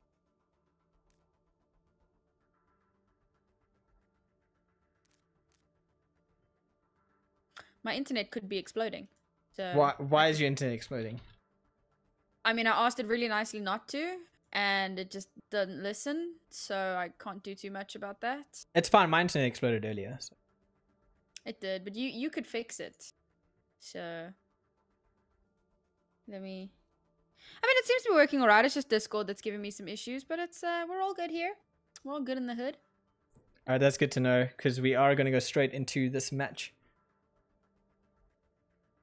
Oh, the message did send. My Discord is just wonky. That's fine. Alright, so... sorry. Moving on to Rialto. This is an escort map. And now, I was talking about this earlier in the previous game. Really favors the goats on defense and the quad DPS, triple DPS on attack. Alternatively, we could see a little bit of a crossfire. But I think from these two teams, we might just be seeing that goats v goats matchup. And that's going to be a little bit closer to what we're used to seeing. Unidentified and Eden really threw in some interesting compositions and really made us casters work. And specifically, I mean me, having to analyze comps that don't really exist. So we'll It's not about you now. It's about the game and the players and the comps that they throw out, okay? If you have, that means you actually have to use your brain. That's, I know. you know, that's a feels bad. It is a feels bad. Have you ever had to use your brain? No, I try not to. That's a mood. Alright, let's see what we're going to be having on this defense here. Oh! It looks like we could be opting for a double sniper defense. Running it with that Anna, and as I mentioned in the last game, I always find that an interesting choice because the Mercy makes double sniper so strong. If you're not running a Mercy with this double sniper, then really I don't know what you're doing with your life. The damage boost is so potent. Her mobility is so big, allowing her to fly between these two snipers that should be at odd angles, different angles to each other, which make a line of sight healer like Anna make her job that little difficult. So interesting to see that they're not running that Mercy, and as predicted, it looks like we will be seeing a classic Zen goats here from 2CP.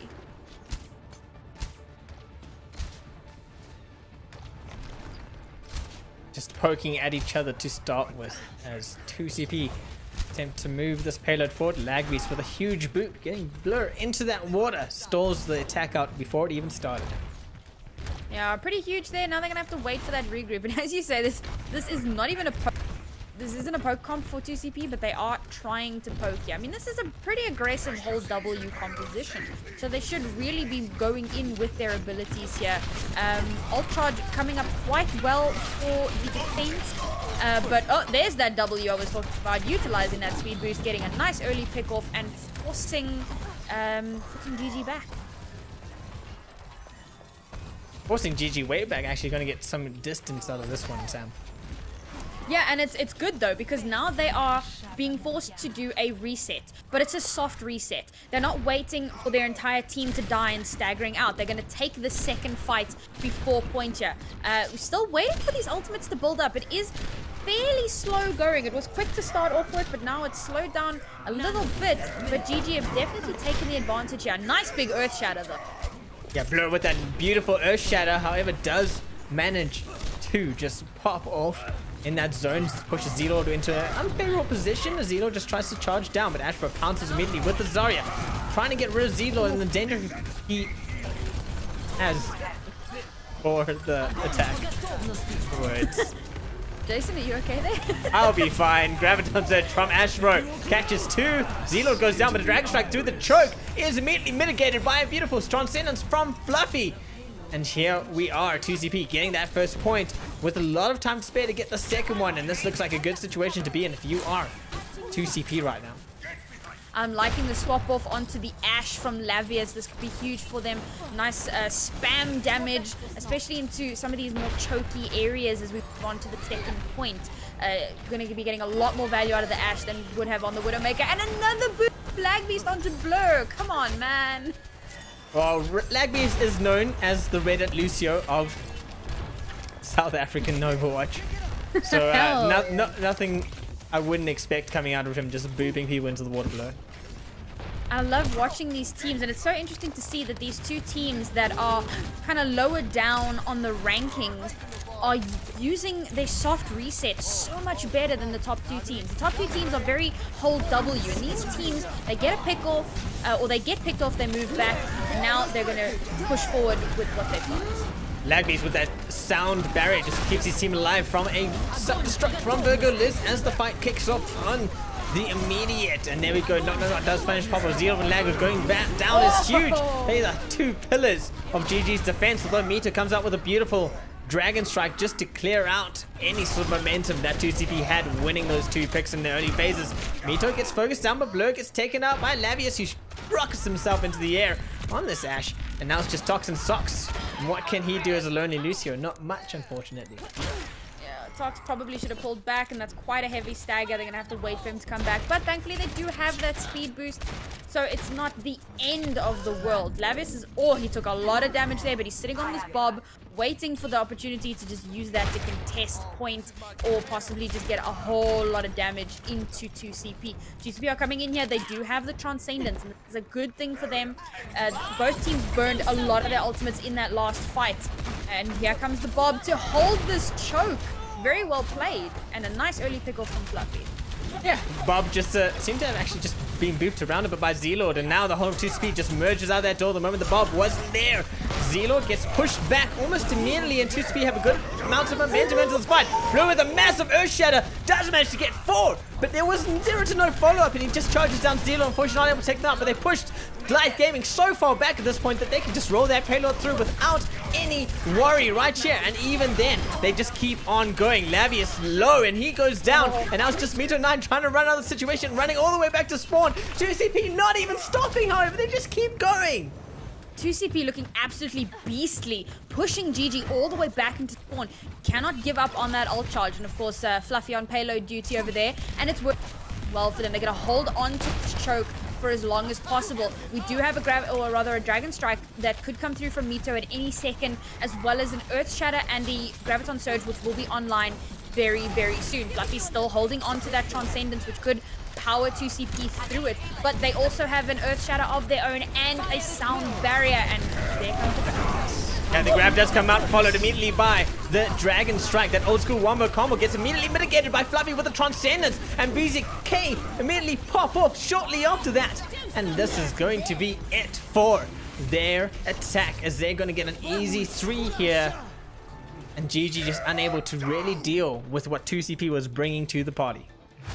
And I've been loving what I'm seeing from these Reinhardts, and I've seen it from a lot from 2CP here, where the team gets grabbed, and as the grab comes through, the team that grabbed kind of get a little bit cocky, and so the Reinhardt can throw out a Earth Shatter, which will get 4 or 5 of the enemy team and stop them from getting any damage into that Graviton Surge. And that's exactly what we saw on that last fight from 2CP. Blur managing to get a massive shatter onto the nano boosted Reinhardt as well as the rest of the team. And despite the fact that the dragon came through, we still had the Transcendence. So all damage mitigated from that Graviton Surge, and it allowed 2CP to just continue to roll on through. Very quick 3-point take from 2CP. Now we need to see, can their defense hold up as well as their attack?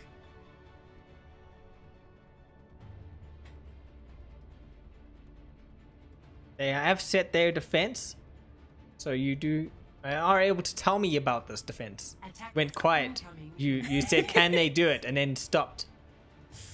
Fine. God, you make me think. So once again, we're running with this spam and sniper that we saw a lot from Unidentified in the last map, and it looks like 2CP are going to be rolling with the same thing. A lot of spam damage coming through from that Pharah could be huge, and of course the boot potential into these rivers cannot be overlooked, and the Widowmaker could get a lot of pickoffs, especially onto Lavius on that Hanzo. But it looks like they may be running a Sombra as well, unless this is just a scout. We will find out in just a few seconds. No, it looks like they are going to be rolling out of the top position, and that's really exciting. A good hack onto one of the tanks, or possibly onto Virgo Liz herself on that Pharah, could be huge and create a lot of opening for GG to push through. It looks like they're being a little bit more passive here on their attack. They haven't really hit that W as hard as 2CP did. They are managing to push through here. The ult charge is quite slow here, but once they get around this corner, they are going to be forced to properly engage. Yeah, it's that opening into the courtyard where the fight truly happens, where it becomes truly much a challenge, and looks like 2CP don't really want to face that down just yet, as Blur just holding this corner, holding that angle with his shield, keeping Z-Lord from pushing on forwards, and the rest of GG just seem to be at a standstill right now, as they how unable to push past Blur. It's insane how Blur is just holding that angle. He's doing a really good job on it. And with Z-Lord going down, it's going to force GG to have to reset themselves. Playing cover is so important for Reinhardt, and that's exactly what Blur was doing. He was environment as well as his shield, and it helps to keep some of his shield charge up so that he doesn't burn it out too much. And that of course added to all of the spam damage coming through from Virgo Liz, as well as GG being very aware of Not on that Widowmaker in the back line. They knew that was there. They knew they needed to play a little bit more passively, but unfortunately they're playing a little bit too passively. They need to engage here. They've got that Lucio, they can speed boost through, they can try to ignore a little bit of that damage that's coming through, but 2CP are sitting on so many ultimates, and GG just don't have anything to deal with what is potentially going to be coming through. 2CP don't even need to use their ultimates. Yeah, like you're saying, GG just need to be a bit more aggressive. They're giving 2CP the angles to work with rather than taking the angles from them. Yeah, this kind of spoken to your play-by-play there. You did, but it was fine because, I mean, there wasn't really much to go on there. GG just not doing enough right now to really make it worthwhile. But here we go, Lagbeast trying to get around that corner. Does have the sound barrier better, pops at the moment. That grab goes out, and then all the outs get thrown in there, and just seems to come out in 2CP's favor. Unfortunately for them, the barrage grab combo a bit more powerful than the counter dragon. 2CP are looking so strong. Now, we've always kind of known that they were pretty neck and neck with GG, and they're really starting to pull ahead a little bit here. And I can see that they've made some compositional changes. We see Not coming through from the old Sentinel roster. We've got Blur coming from the old Evo roster. We've got Fluffy, who seems to be a new addition as well. And these guys really working out for 2CP and has really added to this composition. Yeah, this is, I mean, it's not 2CP's main roster, it's their reserve roster, but like I said, doing really well right here to hold these angles. Blur gets nano boosted, immediately takes down Z-Lord. Lagbeast and Severin on the back foot once again, but Blur overextends himself, which allows GG to get a good pick off, and now's the time to push. They might not have Z-Lord, but they gotta do something, they gotta move now. You've already seen that. Ghost Star just trying to keep his team alive with that Ana, but it just doesn't seem to be enough at the moment. They are pushing a little bit here. They do have that spawn advantage, which is crucial on these types of maps. Now, the whole team is back, but it looks like the whole of 2CP are back as well. They're going to throw out the Dragon's Dragon. A nice early bit from Xavius. Great pick from Lazius to get rid of Liz. She can be such a danger on that Pharah. This just opens up the space a little bit more. Z-Lord finally have some confidence to swing that hammer. Is just going to be able to push this payload forwards. Payload? Z-Lord on the payload. Well, they do manage to take this first point, and looks like 2CP are going to continue to try to contest this. Blur. This is definitely, yeah, he's going to try and pull back here, but not able to get away, unfortunately. And again, now they're going to have to wait for that stagger. And in terms of ultimates, again, 2CP are still looking very strong in their ult game. They can still hold on here for quite some time. The sights have come through from Labius, which probably isn't the best idea.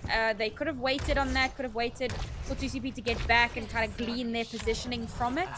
Now all they're seeing is people running back from spawn. It's not going to give them too much information. But it's not the end of the world, because they do still have two ultimates. They have the Graviton Surge, they have the Earth Shatter. Speaking of Graviton Surges. Such a hard throw. Hercules tries to get another barrage into the grab. Unfortunately, gets immediately focused down. And GG are able to just push this one forwards. Z-Lord sitting with that Earth Shatter. Still 3 ults for Goliath gaming into this push. Even though Severin was put to sleep, he's back up and running, ready to go. Particle Barrier is out, and he's saying, I'm going to push this W if Z-Lord doesn't want to. It's going to be me. He's got the grab available and just going to be looking to use that in a very opportune moment. Maybe just keep 2CP from contesting any further, but they do manage to get 2 points here. So it's all on 2CP to stop it, but a huge Earth Shatter behind the shield of Z-Lord does get him down, although Z gets nano boosted by Ghost, keeps him alive just a little bit longer, and enables him to just run in swinging the hammer. But they have lost Severin, they have lost that grab, and the fight just keeps on going. GG looking a lot stronger here. Now that they've made it through the deadly courtyard, they are looking a lot better off. They're pushing a lot more strongly forward, but here's yet another grab.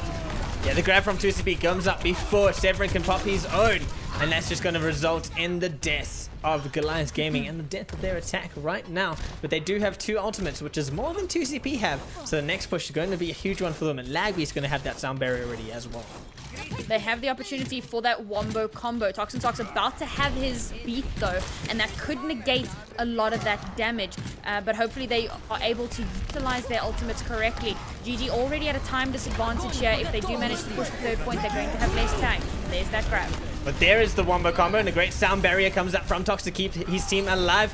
And GG just find themselves at a standstill right now. This is 2CP doing really good defense. Blur just popping up onto that payload. Just going to hammer down, put the 5 strikes out, keep them from being able to push forward. Lavius goes down to Burglars, means there's no more hit scan to deal with the Pharah. But it doesn't really matter because GG did get the picks. A good nano boost keeps Zlord alive, but the grab comes out. Sound barrier is on. No value from that grab on 2CP side, and GG finally have some momentum in their favor as they're just going to push on forwards. Ghost Star decides he's done healing. Going to take this gun of Anna's and try and get some of that damage that happens. The poison dart. So many ultimates coming through here, and GG quite strong on this attack, pushing forward very dominantly, but now they have no ultimates. 2CP have just popped that rally. They do also have the self-destruct and the Earth Shatter just come through, but no follow-up. Oh, the Earth Shatter didn't get much out of it. Zlord had a bubble and a shield in front of him, and there we go. You counter Earth Shatters into a bubble and a shield as well. Right now, the two teams just kind of mirroring each other, and it's working out better for 2CP than it is for GG right now, as Toxin Socks just using that fist punches his way through the remaining members and forces a huge stagger out. GG are sitting with only 30 seconds to go. This is their last fight. They have no ultimates at their disposal. They're about to have that Graviton Surge, and once again, just like in the last game we casted late onto Goats, and guys, it's not going to work. You don't have ultimates. This should have been done a long time ago, but you know what? Maybe they'll surprise us. Here we go. We're pushing through, and we're probably going to see that Graviton Surge any second. Alright, well, they are on the point and they are in the space they need to be. There we go. The grab does come out from Ashkra and Severin. 2 grabs out. Self-destruct in. Once again, working out in the favor of 2CP. Just mirroring them is not going to get GG through this fight. Sound barriers out from Toxin Socks. And that's going to be it as Blur just swings his hammer over the head of Lavius. And 2CP are going to be taking map number 2 of this VS Cup playoff. Oh, GG were looking so strong on that attack towards the end, but unfortunately they just weren't able to drive it home. And something that I need a lot of teams to please pay attention to when I say this: the team that swaps to Goats last is always at a disadvantage. You cannot wait until there's only 20 seconds left of the game to decide to make that swap off. So unfortunately they weren't able to clutch it out. At the end there, 2CP just had way too many ultimates and they just rolled straight over the attacking GG. Now, as you say, we are at a 2-0 and this is potentially last map territory. GG really need to step it up here if they're going to take this. I think that they need to try to be rolling out on that Goats composition. It is the strongest composition. I know that a lot of players are getting tired of it, especially those flex DPS that have been stuck in Brig Jail for so long. But guys, it's a strong composition, and if you do well on it, then it will really take you far. And it looks like we're now going to be moving on to Temple of Anubis. Here we might see a little bit of Widowmaker, maybe a little bit of Pharah as we previously, but really guys, I'm hoping you don't hear this often, but I'm hoping to see that Goats. I'm hoping to see that reverse sweep. We just had an amazing 5-map series right before this. Wouldn't it be nice to have a second amazing 5-map story series as GG look to be going to Temple of Anubis?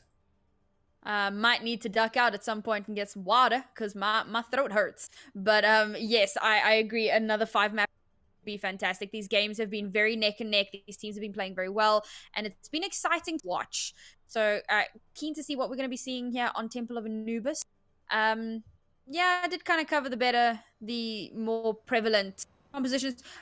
Bunker Comp is actually another one that we could see. A little bit of that Orisa Junkrat with the Diva to contest point. Potentially, we could be seeing a little bit of double sniper. There's a lot of theory crafting around what comps we might be seeing on Temple of Anubis, but more likely than not, maybe even some floats with all of the high ground on Temple of Anubis, swapping out that Reinhardt. Use names that make sense, please. I'm busy explaining what floats is. If you would stop interrupting me. I just don't like the word floats. Well, that's a you problem, innit? I'll be real with you. Floats and Goats are the only ones that really get used. You might hear some people say snoats, and I hate that one because that's just dumb. But or moats. They say snoats or moats. No. Moats is floats. No, moats is a May. No, moats is monkey goats. Snoats is snow goats. Yeah, but May goats is moats. But I it's see. not. See. I don't know because there's too many of them.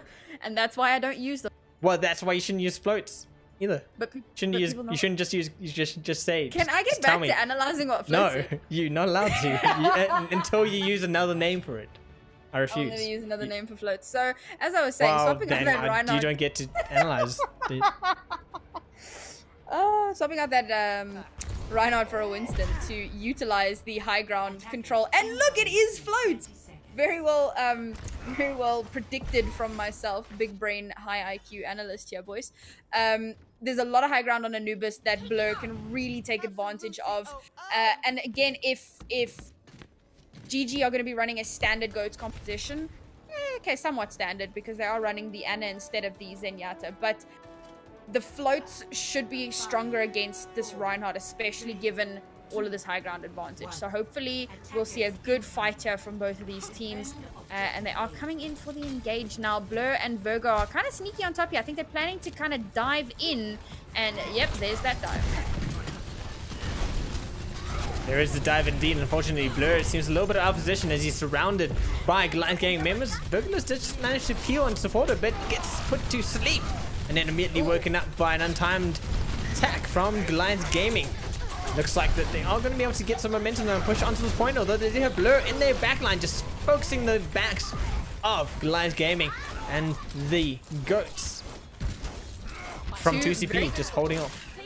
Yeah, two very good pickups there from 2CP, pushing GG all the way back, forcing him to do a soft reset. Now waiting for those two players to come back, and they will engage once again, and I'm expecting speed boost to come through, but Blur is waiting for them on this high ground, and he is going to be diving down onto the fort, specifically Ghost Star. Oh, they have allowed GG to get onto the point, and now they're just going to pounce from the high ground. Fortunately, Fluffy does go down as well as Ghost Star, so two supports up for both sides. Is favorable for Goliath Gaming, although Blur going down now puts the favor hugely on their side. Without that Winston, this could be all but over quite soon. Virgo Liz about to get DMAC. My Lavius does pop the self-destruct. Lavius gets the bubble going, shield is up, and that's going to be a little bit of a wasted out from Virgo Liz. In a panic moment, allows GG to get the 3 ticks. And now the issue there, so the float is quite strong, but unfortunately Blur, where he was positioned, he timed his jump badly and he wasn't able to get on top of Ghost Star, and they allowed the entirety of GG to rotate around up onto that high ground and drop down. And of course their main tank wasn't around. He'd already used his jump pack. He wasn't able to get back to the team in time, and GG fully utilized that to their advantage. Now we're looking at potential snowball possibility here. GG are throwing out every ultimate that they have. Yeah, just absolutely hammering down the snowball. Our Goliath Gaming as they run onto this point. Ultimates are blazing. And here we go. It's just Tox and Sox and Fluffy, the two supports trying to smoke this out, but Tox might not be able to give Fluffy the speed he needs. Although Fluffy comes over the Transcendence, allows the rest of 2CP to get onto this point. The Ash Bro with the Hammond, he is there and he's ready to go. That is a hero that he often plays, so this could be a bad situation for Goliath Gaming, although they seem to be coming out on top right now as the mobility of the composition that 2CP is running just not good enough to keep them in this fight right now. Knockroot getting bashed away into the corner. Virgil is without a mech. Goliath Gaming in strength. All of their members on this point, and it might be too little too late for Blur to get back onto this point just right when he did, as he gets bio-grenaded. Doesn't have the healing available now. It's just Aspro contesting with the Wrecking Ball, has to back off. But it's just a tale of two sides. Both sides constantly having someone on it at one point, but it's not going to work out in the end for too long, as eventually Goliath Gaming managed to get that first tick, and 2CP just won't give up right now. Nice Maywall to try and block out some of that damage and contest for a little bit longer and allow the rest back at point. Earth Shatter from Blur unfortunately finds no one, and he gets immediately focused down by Lag Beast and the team. Not. Bombs up with the Cryptic Freeze, trying to keep the point alive. And it's just a tale of supports right now as Toxin Sox is doing everything in his power to just stay on the point as long as possible. Ashbro gets chased down by Lag Beast and thrown away from that point as the Moira comes out from Fluffy. He wants to get that healing and the damage down, but it's not going to do anything right now as Lag Beast is just having too much fun. The Reddit Lucio is out and he's not going to stop anytime soon. He wants to say hi Reddit, and it's going to happen regardless of whether his team wins or not. But they win, so he's going to say hi Reddit with a smile on his face. That was such an insane play, and of course, I need to bring it back for anybody that doesn't know about this. Of course, particularly for these assault maps, if you've got two people, or if you've got more attackers on the point than defenders, the defenders' spawn timers slowly start to increase. So the longer the attacking team is on the point and the more stagger picks they get through, the more time they have between spawns. And GG really utilized that well. They got those stagger picks out. They managed to stay alive on point for as long as possible. And slowly but surely, the spawn timers continued to grow for 2CP until they were unable to get back onto the point in time. Very well played there from GG. They utilized that snowball very well. Now we're going to see, now that the roles are reversed, are we going to see that same Winston? No, we are not. We are going to see two teams running goats. And I just want to point out that 2CP are running the Zenyatta goats, which historically and on paper is way better than the Ana goats, because Discord Orb is so incredibly powerful. If you can get a Discord Orb onto the enemy Reinhardt and burn him down, then, I mean, that's pretty much GG. That's the fight won. But Ghostar has been hitting some pretty good nades, and if he can keep that up and mitigate the healing from Fluffy, especially during a Transcendence, then that could be fight-winning potential. So I'm keen to see how this matchup is going to work, because the Zen Goat should win, but I feel like Ghostar is just going to be like, no, you don't get to win these. We win these. That is something Birdie would say. I could see him doing just that. Just 2CP make their way into the side room, trying to just get around into the backline of Goliath Gaming, who immediately reorientate themselves to deal with it quite happily.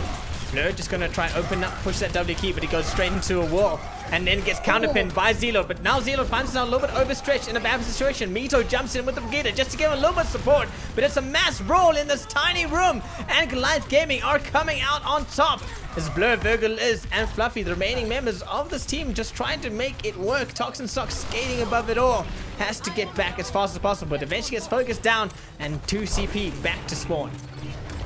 Yeah, GG doing so much better on this map than what we saw on the first map that we were able to pass. They're really showing their strength here. And again, it just comes down to, I was saying earlier, they need to be on that goats from the get-go, and that's exactly what they're doing now. They're rolling out on that goats, and they're showing their dominance in this composition. 2CP are just unable to match their power. But a great grab means that the power gets stored out before it can even get started. So how can you match power, Sam, when you just get sucked into a gravity well whenever you try? They're gonna slurp those wins. Big grab there, and yeah, 2CP, and you can even see it in the ult economy here. 2CP are really struggling to get ult charge. They do have two ultimates online. They've got the Earth Shatter, they've got the Transcendence. They're about to have the Sound Barrier, and soon TM they'll have that self-destruct. But GG are sitting on the self-destruct, the Earth Shatter, the Nano Boost. They just used that Graviton Surge, and Navius is already halfway to yet another. Two Earth Shatters going out into that fight, and no picks as of yet. Nagbeast with the Sound Barrier keeps his team alive and lets them just focus through this fight, just sustain a little bit longer as the picks come a-running. And not now, just stuck, trapped on his own, gonna get just booped away and eventually taken out by the entirety of Goliath Gaming. Two Earth Shatters go out, and Blur is halfway to one, but Z-Lord already sitting on yet another one. GG sitting on 4 ultimates here. I mean, if 2CP want to get onto this point, they're really going to have to do something amazing. Their win condition is to try and mitigate ultimates, to try and bait ultimates out and survive so that they can push onto point. And that's going to be quite difficult with the huge Graviton and a self-destruct. Well, the Graviton's there, and Nagbeast once again, Red Lucio in. Gets the picks, finds the help, and gets his team into that situation. And now, GG not even holding back, just chasing down Virgo. Liz looks scared as she's trying to run away from a very hairy situation. But GG, realizing they may have overextended, are just going to back it off fairly fast. Not managing to get the stagger onto Virgo Liz. And 2CP now reforming, able to get back in. They do have 2 ultimates available. Great crowd control if needed. Yep, they've got those CC ultimates there. They've got the Earth Shatter and the Graviton Surge. And again, they can actually win this because GG have no defensive ultimates if they can get off a nice big grab. Hopefully they can pull that off. If not, we are going to see a rally and potentially a Earth Shatter from GG. Well, there we go. There's the Earth Shatter going down, but a huge self-destruct from Virgo Liz means that Z-Lord is not even going to get damaged by... Wow, that was huge. Z-Lord's nano boost meant nothing as Severin just gets deleted from the map. Sorry guys, that's where Zen is bae. We've got that Graviton Surge coming through. You need to remember that Zenyatta is involved while he is in Ascendant. So if he body blocks that self-destruct, which so many Zenyatas do, then he can protect their entire team. On top of that, unfortunately, they didn't have a shield or a bubble, and so it completely came to naught. Now they're going to be trying to go in for the snowball, but we do see the rally coming out from GG, so let's see if 2CP can take this. Well, TCP definitely are looking to have the snowball on as they move on to the point. Earth Shatter comes out from Z-Lord, however, and just locks him into that tight space. Bit of good Transcendence from Fluffy sustains 2CP through the fight, and they're able to just get back into this lag beast with the sound barrier. However, make sure that there's a reverse sustain on the side of Goliath Gaming, but it's not enough right now as 2CP just staying in this fight as long as possible. The grab comes up from Ashbro, and that's probably going to be it for Goliath Gaming's attempted defense right now. They just have two supports on here. Blur comes out with the Earth Shatter, and there we go. Now have an opportunity to get the picks, get the stagger going. It's just Lagbeast alive contesting the point, but Goliath Gaming aren't gonna just lay over and let them have this one. Vader Lucio of Lagbeast will never allow that right now. Z-Lord finally gets onto the point, does Earth Shatter, Virgo Liz, but gets taken out immediately, and that's an unfortunate one from the Ashbro with the Wrecking Ball back onto the point, but the grab comes out from Lavius. Unfortunately, no follow-up from Goliath Gaming, and that could have been huge for them. Although 2CP look to have run out of energy on this fight. Three of them left. Virgo Liz popping this up struck. Could be a huge one again, and it is, as she finds Lag and Z. Now 2CP got to get back, use this momentum that they just gained to really take it to this point, but it's just Ashbro and Tox on the point. He does use the grappling claw to try swing on, use some momentum, but it might not be enough here for 2CP. 2CP still trying so hard to battle it out. They're trying to use that numbers, try to use that spawn advantage and the timers, but and this fight just keeps going on. But 2CP have taken control of this point, and it looks like they may be able to start building up to, at the very least, their first tick. Yeah, they have some space control with that minefield, and they're just inches away from getting that one tick. Desperately fighting as fast as possible. Mito has been nano boosted by Brody, and he's just going to be looking to chase him down with Blur from the back with an Earth Shatter solo on Mito. Unfortunately, no value is found from it. A little bit of a wasted out here, but GG have no ults on their side, so possibly nothing gained, nothing lost just yet for 2CP as they decide to get onto this point in mass. Once again, the fight just never ending. Z-Lord goes down, but Lavius with the grab catches the entire team. But the minefield is huge from Ashbro, and that's going to stop any sort of follow-up. It is an all-out massacre here as Mito tries to switch onto the Wrecking Ball, gets shut down and blocked in by Ashbro, and no one is going to be able to stop that point from capping over to the 3 ticks that are needed. All I can say about that last fight is goats, am I right? These long drawn out fights are so huge, but we can already see Goliath Gaming have a massive advantage in their time bank. They've got a full 3 more minutes than what 2CP do to attack. And if their attack on this round is anything like their first attack, it's gonna be a pretty difficult one for 2CP to win through. It looks like 2CP are gonna be on the attack here though, and I'm expecting to see the exact same compositions coming through, hopefully with a little bit more synergy and a little bit of coordination. That last fight on the last point, despite the fact that they didn't have the spawn advantage, they did manage to hold on for so long. They did so much work there. So with a spawn advantage, they should be able to pull through even stronger. GG, however, have been looking incredibly strong and incredibly tight on this map. This could be the map that they do eventually take for their own, and this could be the start of that reverse sweep you were hoping for. But let's see what these teams are going to bring out for us. Just going to wait for these doors to open up. 4 minutes and 15 seconds for GG in the time bank.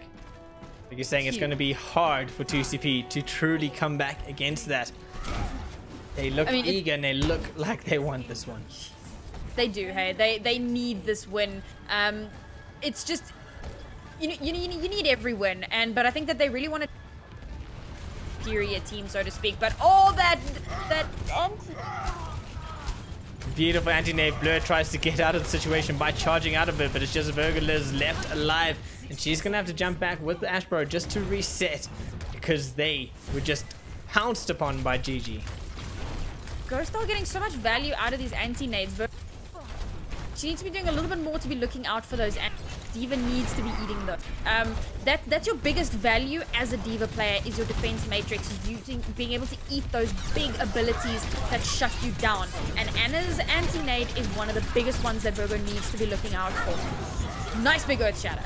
Great Earth Shatter gets rid of Toxin. Socks. Fluffy follows. Not out 3. There's no more 3 left in this 3-3. And Ashbro finds himself on the wrong side of Severin. But Severin just runs away as Ashbro goes for the reset. There are only 15 seconds left here for 2CP to get onto this point, and they are waiting for 10 seconds left. Are they going to be able to touch point? They need to send somebody into the backline. Tox going around. He's going to try to contest that last point, but GG are sitting with 2 ultimates, one of them being that self-destruct, which is, as we know, a zoning ultimate, but a nice Graviton Surge could keep him off point long enough. Beautiful grab from Ash and Fluffy with the entry transcend and trying to get the team onto the point, at least just to keep the overtime counter going. GG have lost 1, and Burglars with self-destruct. He's been getting a lot of value out of that, but finds no one this time round. Does manage to get remixed, however, and there we go. The counter grab from Lavius is huge as Mito just pounces in with the chains, with the whiptail, and now Burglars doesn't have a mech, and it's just Blur, Fluffy, and Burglars trying to make something out of this attack, but Lag Beast with the boop, finding 2, and Fluffy unable to touch the point in time to stop the over. It really looked like 2CP were going to push through on that last attack. They had a fantastic Graviton Surge come through. They got some really big pickoffs, but unfortunately, Goliath were just too powerful on their defense. Now Goliath have 4 minutes to get 1 or 2 ticks. Do you think when they named it Overwatch, it was because sometimes overtime can last forever? Yo, dude, that is big brain. 900 IQ. So it's a question that just popped into my head. Oh, how do you come up with this one? Ready for I just, I was thinking about overtime. And watching the overtime tick down. And just how long fights go on sometimes. To be fair, that wasn't a thing when dive was meta. Back then it was like, dive in, oh, the whole team's dead, cool. Now, with this 3-3 GOATS composition, the amount of healing and sustain makes these fights go on forever. And the fact that you can negate so many ultimates simply by existing, it's really done a lot for extending these fights. Interesting to see Ashbro on this Torbjorn. That is not interesting at all. Ashbro is a Torbjorn main. No, but I mean interesting, not in that Ashbro is playing it, but in that it's being played at all. Ashbro is a Torbjorn main. I'm not surprised. Trust me. Yeah, but He's probably been sitting the entire game asking to play Torbjorn. it's very possible. Do you think he thinks he's the Fran? Did he be watching too much? Wow, big early pickle from Not there. Forcing Goliath Gaming Goliath to just immediately resetting. They don't have Anna, and Ghost has been so vital in their attack and defense. Yeah, no, they just hit it straight into reverse there, like, nope, it's fine. We'll we'll come back. Oh, but then Brody comes back fighting, puts Not to sleep. And that allows GG a little bit of breathing room to use that side room, come out firing. Immediately getting focused down by 2CP, however, but they do manage to make it to the point. And here's where that Torbjorn is going to come into play, as it's just looking to spam down Zealot. Virgulus finds himself surrounded. Blur just pounces in to give us some support, but in vain. Massive Barter Grenade from Tox in Socks. Sees Goliath Gaming without the healing that they need in this fight, and now it's just Lavius and Lagbeast trying to keep it alive. Severin just making his way back to the point just in time, but Ashbro is having a bit too much fun with that turret, although Lavius does manage to pop off a little bit, and then immediately finds himself in the wrong end of a I've run out of words. Somehow, yeah, I figured. I was trying to interrupt you so Yeah. you didn't have, and then you just kept talking I about how know. you didn't. I know. Bit of an oof. I should have just let you interrupt me. Not doing really well there to survive the. Who's this person? Severin's Diva. But it looks like they are going to come straight back. Oh! They are going to come straight back, but not once again. Just going to say, Brody, sit down. Just take a seat, old lady, and we'll get right back to you. Zealot finds himself locked into a corner, trying to keep his shield up, but he had no health, and Severin gets back to reset with the rest of Goliath Gaming. So TCP actually managing to hold this one off, and we could see this end up in another. What happens if no team gets a point? TCP wins. This can't draw. Yeah, TCP No, wins. can draw. Yeah, no, this can absolutely draw. If they don't get one, then this, and then we'll have to go to a tiebreaker. But here's a bunch of ultimates coming through, so we'll see if we have to use that. Not gets blown away by a very nice Diva Bomb from Severin, and the Transcendence from Fluffy has to just be on there to keep a team alive. Virgilus with self-destruct of her own doesn't find any value from it, and now it's just on GG to stay on the point. But Blur with nice Earth Shatter gets rid of Zelo, but Zelo stays alive, manages to stand through it, and GG get an easy one tick out of that one. Easy. It went fairly fast. I'm gonna call that easy. It didn't take 10 minutes of one team fight. Okay, in terms of the length of one team fight, it was pretty quick, but in terms like it took them a good few minutes to finally get on. Oh, this bomb was so. Yeah, it took them two or so minutes to do it. That bomb Agreed. was disgusting. Really well played there. Well, reverse sweep possibly incoming. Scores are 2-1 in favor of 2CP, and it looks like we're going to be moving on to our fourth map. Thanks, everyone. Let's see what they pick, so that I can start dissecting every single little decision they make. That just sounds cruel and unusual. I mean, it could be cruel, but it's not unusual. It's most certainly not unusual. Okay, everybody's apparently going to get a drink for the next 2 minutes. So how's your day, Jason? My day's been going cool. Hell yeah. How's your day been going? Yeah, not too bad, not too bad. Played some comp, you know. The usual. That's good. Yeah. We won some games. Nice. Yeah, dude. Getting that SR back. I'm gonna throw to a placeholder screen so we don't have to deal with Sam. And we'll be back when the guys are ready to go. Rude.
And we are back to King's Row here with Goliath Gaming and BZK 2CP 2-1 right now. Yeah. And my name is Turnok, obviously, and with me is Sam, Naori, Mizuki.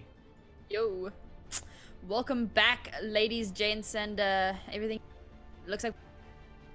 Yeah, and of course, very good sniper map, but it's map as these two teams are pointing out for us. I don't really get to theory craft some fun ideas about what compositions we're going to be seeing here because we will be seeing the goats. And once again, we're seeing Ghost R on that Anna, which, as I said before, on paper is not as good, but because Virgo has not been able to eat his anti-nades as often as possible, or as often as preferable, he's been able to get a lot of big anti-nades, especially into Graviton Surges, which allows his team to really power through and get some picks. But 2CP have been looking very strong here despite that, and hopefully we're going to be able to see them fall through a little bit stronger here. Well, hopefully for them. For us, we're kind of hoping GG wins this so that we can go to a map 5. But let's see what these teams bring for us now on this GOATS composition as we go in for our very first engage with some fire strikes, some poke damage, and some what are those things? Matrixes. Well, 2CP not holding back here as they just rush onto the point. Not even waiting for the ampered up from Toxin Socks just yet. He does have that healing out. So just going to hopefully sustain his team through the fight as 2CP managed to get control of this point. Fluffy getting Mito is huge. Zilord going down. 2CP in a great situation here to cap this out within the first minute of the round. And yeah, we're just showing that the strength of that Zenyatta, man. The Discord Orb coming through, getting so much damage and allowing 2CP to just plow through. And what I find interesting is that they've got Blue on payload duty. That's not how that works, guys. You need to leave your Zen on payload duty so that your Ryan can get some ult charge and protect the team. But it looks like the entirety of 2CP are out here getting some of that extra ult charge. Nom nom. Blur 90% of the way to his first Earth Shatter, but Zilord already has his first Earth Shatter. They have sent somebody else back on payload duty. It is going to be Brigitte. So we've got 2 ultimates here online. 3 ultimates, I stand corrected, online for 2CP. They've got that defensive ulti, they've got 2 offensive ultis, so big favor here for them. But it looks like we're going to see the Nano onto Zilord as he tries to push into 2CP and then yeah, Zilord nanoed up, just tries to put an Earth Shatter out from the grab, making sure that there was no capitalization, but Blur had his shield up and then managed to get a huge grab himself. Although he was grabbed in that one. Double sound barrier coming out from both teams. So a lot of armor and sustain in this fight. Virgo is sitting on that self-destruct and has been known to use it quite effectively, but now she's been left on payload duty. Because who needs a tank in a fight? Am I right? You're not wrong. I mean, you should be wrong, but you're not. Because these teams... I don't know, they surprise us all the time with their interesting ways of playing. So really good dominant push here from 2CP, showing us that same strength that we saw on the first map that we casted. And now we're going to see a attempted contest here with only 0.23 meters to go. I mean, I didn't even have to hand off there. You really didn't. That was a fight that was over before it had even started. Toxin Socks just doing really well on that Lucio. Maybe just learning a thing or two from Lag Beast, the Reddit Lucio himself. And of course, a nice big anti-nade came through here from Star, but unfortunately it was for naught. The Discord Orb coming through from Zenyatta is just far too powerful, creates far too many openings. But ooh, let's go. Nano boosted Brigitte. That's scary. Oh, a huge Pyro Grenade onto 2CP from Ghost Star, but 0 follow-up, and Zilord going down is a bad situation. Mito being found wanting as Virgolus takes out the raid boss that is Brigitte, and now they have momentum, just push forward and get this in quick succession. Goliath Gaming going to be hard pressed to defend this out. They do have spawn advantage, however, but it might not get much. Zilord with a nice shatter, no follow-up, and then a self-destruct.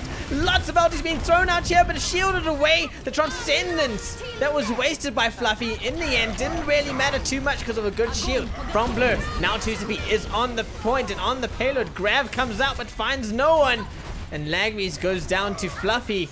This is just going to be the domino that GG did not need to fall right here. But Burgos gets demeched, although they're still very much in this fight right now. Ghost Dog going down. Support's just constantly being taken out of the situation. Is not boding well for the Goliath Gaming's defense. Earth Shatter from Blur finds no one. But 2 go down. And it's just Severin and Lagby's trying to defend this out. Severin doesn't have a mech, so it could be bad. Brody finally finds his way in there. Nano boost Lagby's stuff. Let's see what the Red Lucio can do with that, but he doesn't get much out of it. Ghost Star and Lagbeast and Lavius finally make their way to the point, hiding behind that payload, trying to avoid the self-destruct. Do manage to stay alive. Grav comes out, no value is taken out of it, and Goliath Gaming are just frantically trying to defend themselves as much as possible. Lee's going down, Lavius going down, the tanks just not having a good day right now. And there we go, counter grab from Ashbro, manages to catch Lagbeast and Severin in it, but Lagby stays alive just a fraction long, but it's not going to be enough. They don't have spawn advantage anymore, and that's going to be it. A quick 3 points for 2CP. Goliath Gaming, you have to respond. Woo, why am I speaking so much? You're becoming the overtime rap god, but 2.0, boys. No, I just becoming the selfish play-by-play who doesn't hand over to my color when I should. You can let me speak. It's probably because you speak so much, and then I get jealous. What? What? You heard me. Man, you are so toxic tonight. What happened to you? I'm perfectly fine. What are you talking about? You're right. You're always toxic. Wow, that's toxic. No, you. Really good attack here from Goliath Gaming. Defense. Sorry, 2CP attacked. Yeah, Goliath Gaming defended. attack. Yeah, that. You know what I. Yeah, really good attack from 2CP. It's not even past 10 o'clock yet. Ready for battle. Shh. Alles gaan oké wees. So, this is an English only cast? No, it's not. No, Yeah, it's not. I just said it was. No, but it's not. I'm the producer. I can analyze, Jason. I'm the producer and caster, okay? I say what kind of Oh, you are casters. the caster. Are you the caster? No, you're the other one.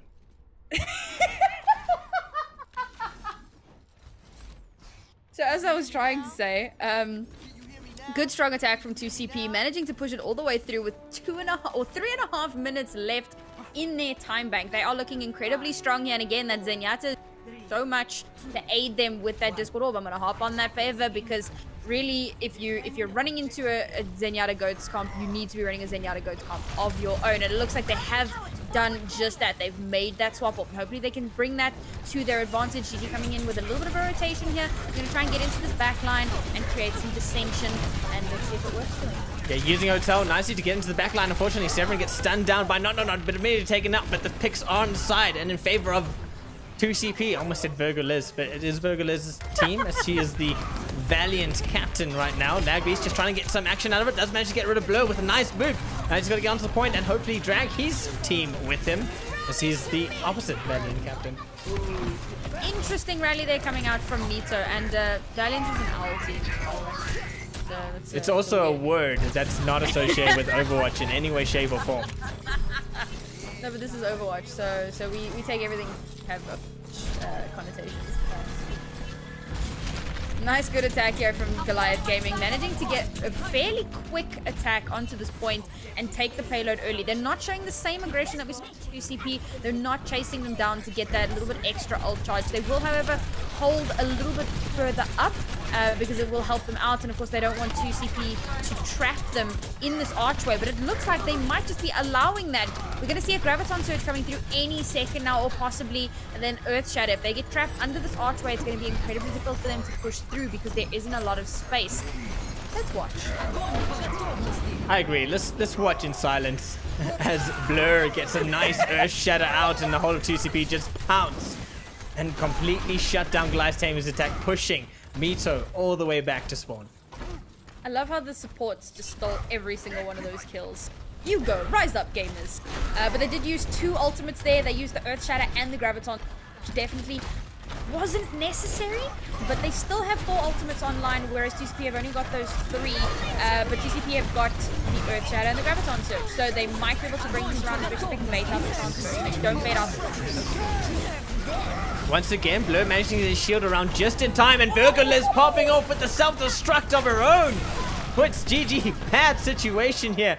GG, you gotta stop letting a self-destruct get value. Yeah, that is a little bit unfortunate to see. Sometimes, you know, you really just have no control. You're stuck in a grab or whatever, and that danger of this archway that self-destruct came through, and there really was nowhere to hide. Even hide behind payload, you can still get killed by that self-destruct, and Reinhardt can't protect everyone. So unfortunately, that fight will not go in the favor of GG. But unlucky Earth Shatter there. A little bit of an unlucky Earth Shatter, but did manage to make GG second guess themselves. Although they do come out firing. Severin eating that grab. Finally, GG doing something that is remotely right and pushing forwards. Now just absolutely harrying on the defense, making sure that UCP cannot just back all the way back without being punished for it. Lavius goes down, Fluffy as well. Huge stagger comes out. This is going to allow Goliath Gaming to get their payload all the way to the second point. Be careful that you don't overextend, guys. Now you definitely need to back it out. Nice getting a little bit of extra charge there. Lavius, that fire strikes. Really get that energy up for doing extra damage. I'm glad to see that they did opt for the little bit more aggressive play there. They've built up some ult charge here. They've got 3 ultimates online, 2 of which are defensive ultimates, and of course Z-Lord is about to have that Earth Shatter, whereas 2CP are only sitting on 2. They will have the self-destruct very soon, but I don't know if it's going to be enough. The rally will come through early though, and hopefully that's going to give them an opportunity that they need. The rally was out, plus the Transcendence means that grab unfortunately has 0 value. Earth Shatter from Z-Lord does manage to find quite a few, but no follow-up once again from Goliath Gamer. And then Blizz with a self-destruct gets rid of Lavius. Z-Lord has shield up, but Lav couldn't get a particle barrier just in time as well. Z-Lord goes down. Lag Beast is running away, just trying to get out of the line of fire, because 2CP look like an angry juggernaut when they rush down like that. Very good defense here from 2CP, using quite a few of their ultimates, but they are very close. Even more of them. They're about to have that area. Fluffy is already 50% to another Transcendence, and not also 40% of the way to another rally. They're about to have that Graviton Surge. This is fight-winning territory for them. Unfortunately, GG are sitting without a Graviton Surge, without a self-destruct. All they have is that self-destruct and the rally. They can engage now with the rally, but the self-destruct is only really good for potentially throwing out a zoning ult. It was a very sneaky move from Goliath Gaming, using that Amped up from Lagbeast, just giving that speed boost in. Z-Lord gets a good charge down, but unfortunately finds himself overextended and immediately focused down himself. Goliath Gaming is just surrounded on all sides by red, and 2CP not holding back. 2CP absolutely unrelenting. They were pushed back quite far in some of those fights, and now they're at a point where they're really digging their heels in the ground. They don't want to be moved from this point, and they're moving this payload back little bit by little bit, inch by inch. They've got that rally. They're about to have the self-destruct. So again, they've got some serious opportunity here, and somehow GG are so behind on the ult economy. They're about to have that Earth Shatter. If he can land a nice big one, this is fight-winning potential, and an early pickoff is going to give them the opportunity that they need with no shield to get in the way. A great early pickoff indeed, as Blur goes down. Virgil is trying to just hold this high ground, but she could find herself surrounded. Severin just popping up to give her a little bit of contestation, but still remains up there. And there we go, beautiful Earth Shatter from Z-Lord. Does manage to find you, but once again, no follow through from Goliath Gaming. They do manage to get the picks required, however, and finally shield of Virgiliz's self-destruct. Goliath Gaming looking good here. Virgiliz goes down. Goliath Gaming in command of this fight. Finally is Blur and Ashbro the last 2 remaining bastions of hope for 2CP in this fight. Toxin Stock just going to back off. Blur gets taken out trying to do a very unnecessary charge, and Goliath Gaming finally get 2 points. Now it's going to be the hard fight getting the 3rd. Bastions of Hope, Kings Row. I see what I said there. Totally intentional. Working as intended. Very good attack here from Goliath Gaming, but they only have and a half to continue this onslaught. But they have every single ultimate, and we're going to see the first 2 coming through right now. They have every single element. They do throw it out, but once again, Blur gets his shield in the way. Earth Shatter comes out, but doesn't find anyone. Z-Lord got on the front line with the shield, not able to get it back in time. Does get taken out. Although Ghost Dog getting rid of not enables a lot of space to come through here with no more support from him through this team fight. Virgilizz and Ashbro on the back foot. Fluffy just trying to get back to spawn as fast as possible. Ashbro keeps himself alive with the particle barrier, but GG have done well to mitigate the death of Z-Lord and managed to push this payload through to the final moments of the map. Mito has gone down, but oh, will they be able to contest in time? They actually do manage to contest, and Blur goes down, and now we're going to be moving into that. Yeah. Not overtime just yet. 30 seconds to go for Goliath Gaming, and they do have this in hand. Seem to be firmly in control, but Ghost Star popping Transcendence a bit early. Followed by a Graviton Surge, but no follow-up. But then a huge Graviton from Lavius. Just need to be a little bit more follow-up from Goliath Gaming. It's a tale of them not following up on their ults, really costing them a lot of the team fights here, as 2CP managing to just rally themselves, get back together. Virgo Liz finds a huge 2K. And unfortunately for Severin, he's self-destruct, not finding the same value. It's just Z-Lord now trying to contest the point on his own, but he is surrounded by 2CP. Mito makes his way to touch the point just in time, but he's not going to be able to sustain himself through 6 players, focusing him down. The overtime is slow, but it is going to go down, and GG aren't going to get back for this one. That's 2CP taking this game 3-1, and Jive Gaming left thinking about what exactly they did wrong. Jive Gaming. I said Goliath. It may have come out mushed and muddled, but I definitely said Goliath. I mean, again, I'm going to bring it back to those Zenyatas. Watching Mito floundering around there, he had that wrap, and the armor was slowly building up, but the Discord Orb was on top of him, and even though he had his shield, he couldn't survive the onslaught of damage. Really well played to both of these teams. They were highly contested maps. We didn't see a single really one-sided map in this series. These teams have played phenomenally well. 2CP finally getting that win that they really wanted, and we're seeing a lot of these teams that have kind of been in the background really stepping up and taking spots. And I think that once we start moving into the Prem Division after this cup, these games are going to be highly contested. These teams are improving every single day, and I'm really excited to cast more of them. So well played to both of these teams, and I look forward to casting some more games in the future. I don't know what this means for the cup. I don't know if this was playoffs. If there's going to be, if next week is then a cup final. I'll find out. But yeah, like I said, well played to both of these teams. And that's going to be it from us, because my voice is done. Same. That's a mood. I'm going to go make some tea. Alrighty. Thank you guys for watching today's matchups. The epic matchup of the first one, and the as epic matchup of the second match. Unfortunately, not as close, not the reverse sweep we wanted to see. But Goliath Gaming will take this and learn a lot from it. Until then, until next time, myself and Sam, we will see you guys again later. Bye.